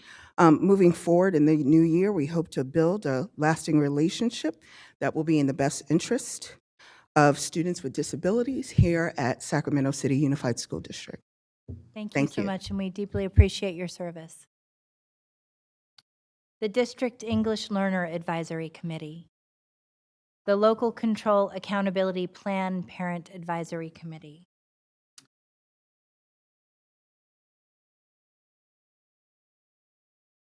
Good evening, Frank.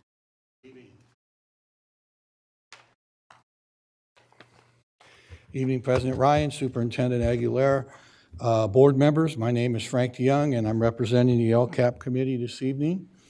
And we had a meeting on December 17th where we got an update on the FIC and what is going on with that and what their findings were.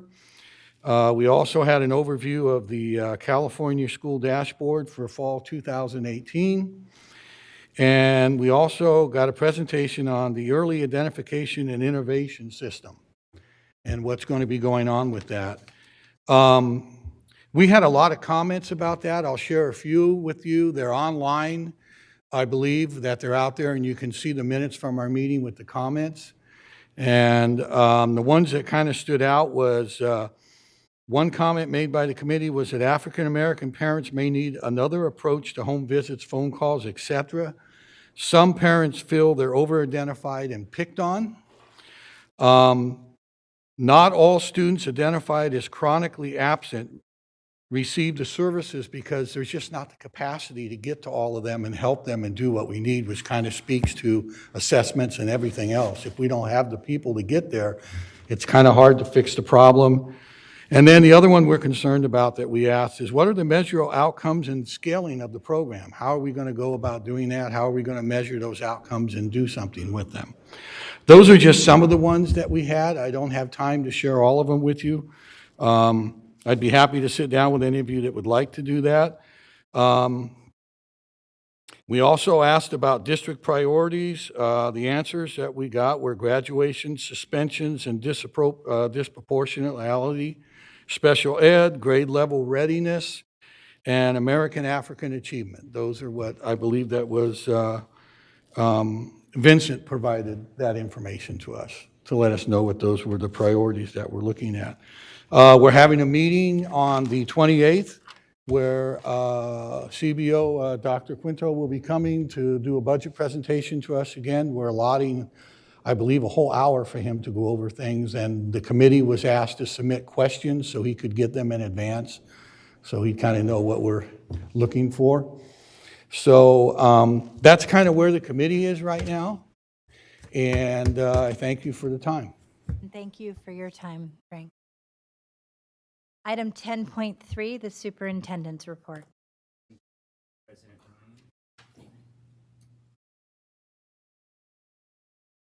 Thank you, President. Good evening to everyone. I want to start by sharing a saddening incident. I want to start this report by sharing with you a recent and unexpected loss of one of our esteemed colleagues here and friend, William Hendricks from our Technology Services Department. William passed away during our winter recess on the 27th, and so we came back to learn about his passing. And many of us remember William. He was the first person that answered phone calls when we had any issues related to technology. And certainly he was a very kind individual that made him very popular and respected in our district for nearly 20 years. He was in our boardroom not too long ago when he was selected as one of our classified champions for the 2018-19 school year. But far more than just one of our standout employees, he was a very decent human being, a loving husband to his wife, Kathy, and an incredible father to his young children, Anya and Corbett. The past few weeks without William have been very difficult for us. He was loved by all, and his passing has deeply impacted us. So we will keep his family in our thoughts, and they have asked that we share details of an event to celebrate his life. So I'd like to encourage all of us to celebrate William's life on February 9th from 1 to 4 p.m. at Mission Oaks Community Center, 4701 Gibbons Drive in Carmichael. A college fund has been set up for William's two children. If you'd like to contribute to the fund, please see our Chief Communications Officer, Alex Barrios. He has flyers for anyone who is interested. I would like to ask for a moment of silence to remember our friend and colleague, William Hendricks, and we will also close in his honor.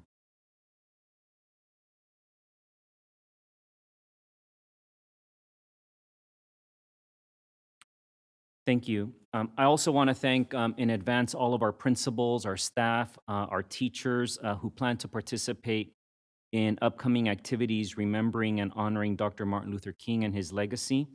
Certainly, let's continue to work toward his vision of a better world. In 1963, we all remember him saying that equality means dignity. I also want to remind our community that open enrollment period has started already, so please visit our website to receive important information needed to navigate the enrollment process. I saw Ken a few minutes ago, our director of the Enrollment Center. In our homepage, you will see information about kindergarten registration as well, and certainly want to encourage anyone who has a kinder student to consider Sac City Unified, where we would love the opportunity and would have the honor of serving your child. So please visit our website for that. Also a reminder, I was with my own children today getting these, but students who enroll in our district have to stay current with their immunization requirements. So please make sure that your child has all of the necessary shots.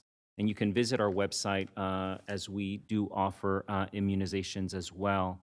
Finally, very briefly, on a budget update, we're pleased to report that we have started negotiations with 4 of our partners, SEIU 1021, United Professional Educators, Teamsters Local 150, and Teamsters Classified Supervisors. I'd like to thank all of our labor partners as well, and make sure that everybody, as we follow the budget process, that was just released. Keep in mind that this year's proposal does not have any discretionary one-time funds, which we, I think, got used to in the previous administration.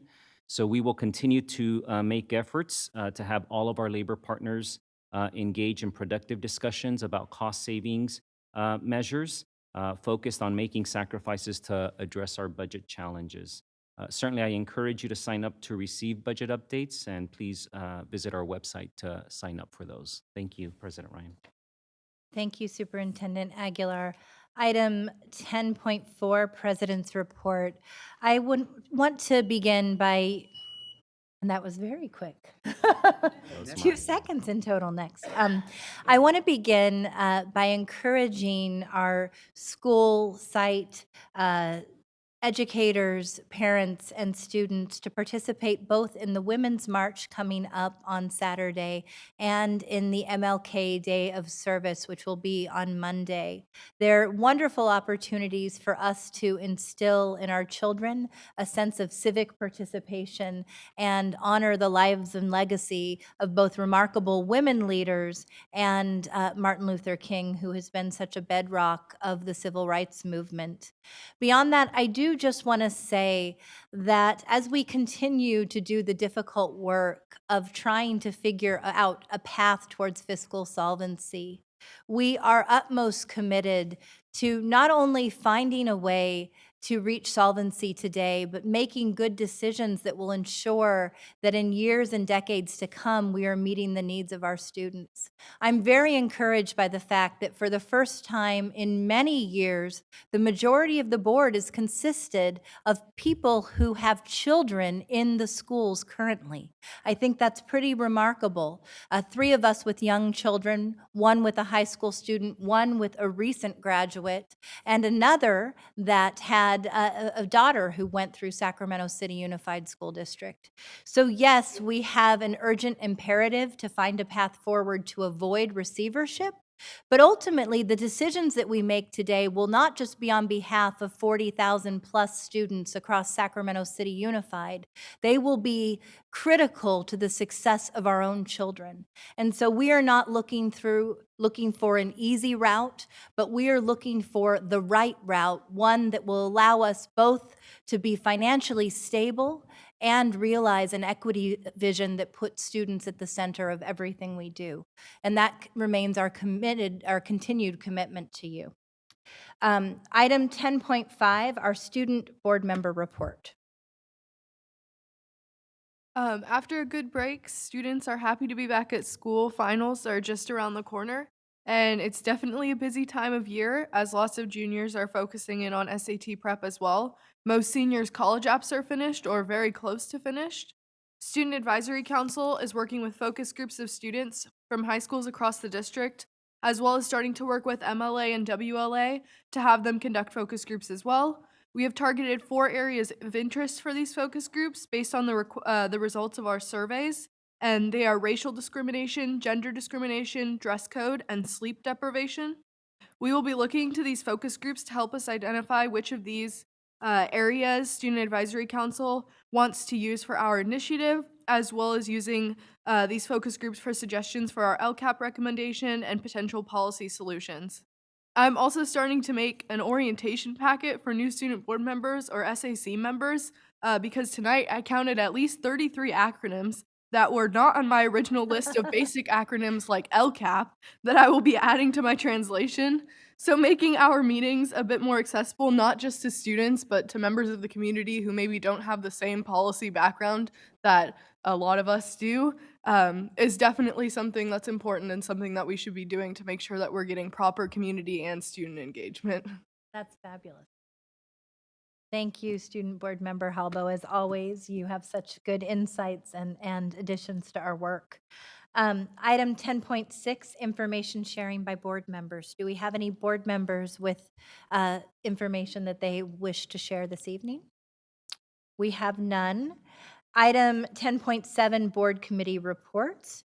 Do we have any board committee reports?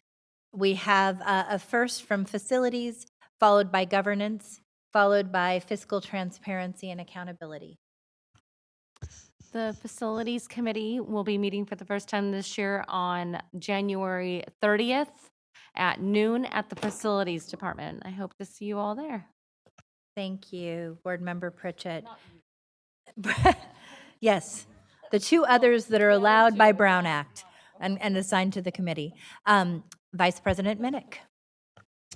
Thank you. We had our first meeting of the governance committee with members Garcia, Morawski, and Halbo, and myself.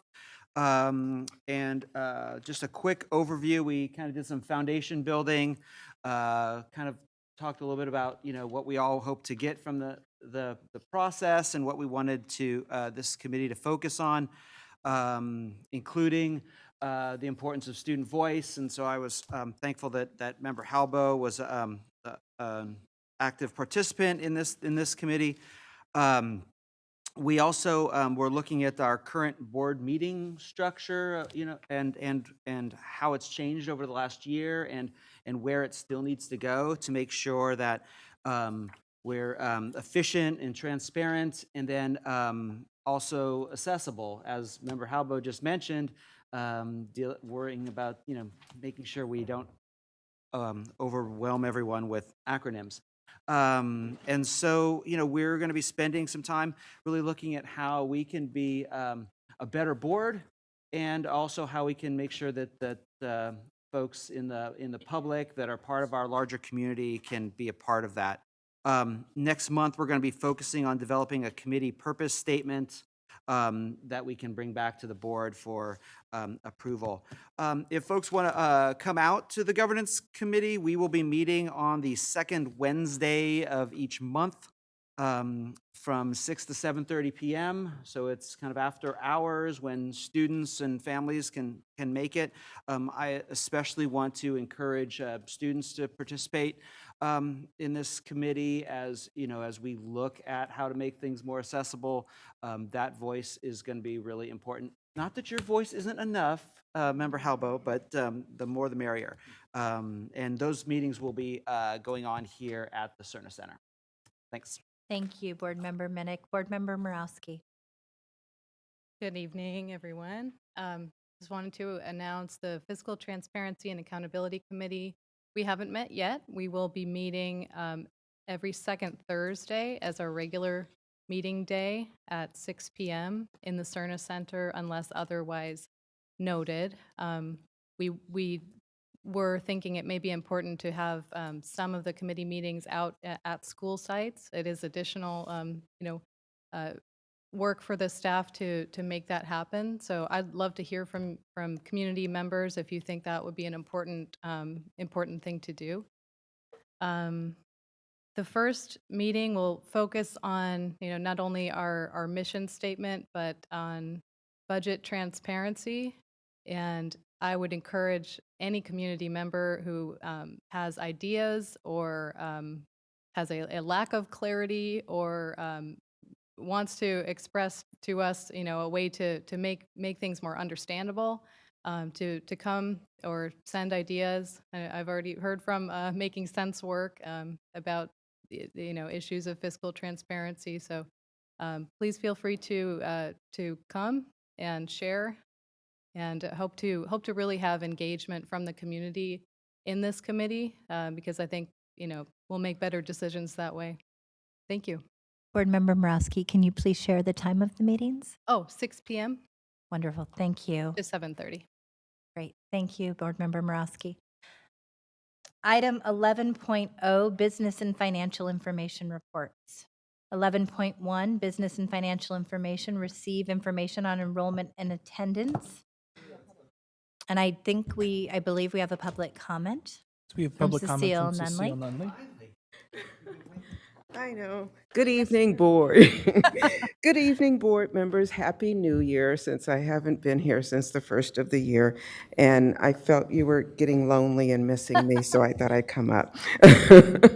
On the attendance report, of course, it's so important. It impacts the budget and what have you.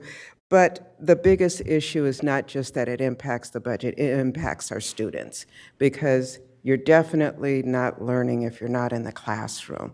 So that's one of those critical things. And in looking at the report, it always sticks out that there are going to be certain schools that are well below what the average is, and you can tell that they're already in trouble. There's a couple that are elementaries that are below 94%, which is pretty significant.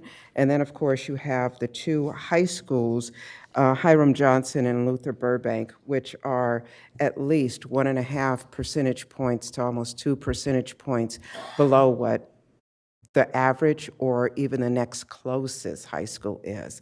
So given that it's budget time, the governor just released his budget. Given that this is where we start the whole budget process, really, truly consider maybe reallocating some of those resources, because just to say every school site needs an attendance clerk or an extra this is not enough. Sometimes you need to really reallocate those resources to those schools that really, truly need it. So just thinking about that. Thank you, Cecile. We appreciate your comments. Okay. Ms. Trujillo? Good evening, members of the board and President Ryan. I think, I was trying to figure out, I said, there's so much to talk about it. And I think one of the key things is accountability. And I think with that report, because I think in this particular issue is the fact that some of the kids, like you were talking earlier, of the budget, the future projections, and what's going to happen. And I would definitely like to attend some of your meetings, but I didn't know what time it was and where it was going to be located. So I would like to know that information. I think one of the key things that I think they're talking about the budget and the Sacramento Bee, I know it doesn't pertain to anything of the issue at hand, but one of the things they were saying is special education was $39,000, and it's getting very expensive. One way is to do is outsourcing it. I think I always like to look at outside the box, because I think I even talked to the reporter and told her, I know everybody complains about special education. Well, if it is such a problem, source it out. Because I think just like the post office, I think when it first emerged and they were having all these issues, they were saying, how are we going to fix that problem? Do you think if we ever had Federal Express and Prime and all these different ways, do you think we would have one-day delivery if the post office still had it? No. So I think with special education, it's a perfect time to do it. Because at $39,000 that cost for guiding hands, it's ideal. Because guess what? At that point, it's a flat fee. And you won't have any of these recurring costs or anything like that. You work with that budget. Another thing is that I asked the reporter to do, and hopefully she'll do it, is the fact that she put the combination of charters, public schools, and non-public. I know they're investigating guiding hands, but I said as a parent, we have no choice where to take our kids. I know I'm constantly researching and finding different avenues and ways to do it, but I ask them, have you ever seen a public school close? No. A charter school has to jump all these hoops. And a non-public schools, sometimes I think they're in that guide because nobody else hires them, because they're meeting the expectation of the kids. Thank you, I'm Grace. sorry that I went over No. and I talked about different items, but I wanted just to clarify it, We especially appreciate it. relating to And, that. and I did want to acknowledge the article in the Sacramento News and Review and the comments of advocates such as yourself and Angie Sutherland. I think that, you have been, along with Angel Garcia, a wonderful voice for special education change and reform. I did want to correct one thing in that article, though. There was a statement around the district's allowance of a push out of students. And I do want to reinstate, and I know that Angie and Angel are very aware of this. We fought really hard to do away with Appendix D. That for me was a non-negotiable. At the end of the day, I was very proud of finally seeing that corrected in the last contract, and one step in the right direction. Okay, thank you. Thank you. If I may. Vice President Wu, followed by Member Morawski. It is to answer the question. Oh, Grace, you can come back. I think they both want to address their comments to you. I didn't. Oh, sorry. I just wanted to clarify. You asked about the Fiscal Transparency and Accountability Committee. It will be the second Thursday of the month will be our regular meeting time, 6 p.m. at the Cerna Center, unless otherwise noted. Oh, okay. And I didn't mention before the second Thursday in February is Valentine's Day, so I look forward to seeing you all for bring some chocolate hearts or something. But we'll wrap up by 7:30, so you'll have time to have dinner with your sweetheart. Okay, thank you. Any other questions? No. No. Apparently, Daryl Wu did not have a question for you. This question is for actually, Mr. Quinto, Dr. Quinto or Superintendent, I note that when we do our budget, we're estimating current enrollment and then a slight decline in future enrollment by a couple hundred per year. And we're looking at numbers for enrollment purposes, and enrollment translates to ADA, translates into dollars for our school district. And the numbers around 38,500 thereabouts. I note in the suspension reports, and I've noticed this for several months now, that when we look at our cumulative enrollment, the number is 44,377. That's a difference of 6,000. And 6,000, and if per student this year, we're going to get $12,000 plus per student. 6,000 times 12,000, 6,000 students times $12,000 is a lot of money. And so one of those numbers is incorrect. I believe I was suggested that maybe the 44,000 number includes our independent charters, but in looking at these tables, we're looking at district-wide grades 7, 8. We're looking at district-wide K-6 and district-wide high school. None of the independent charters are listed in the school list.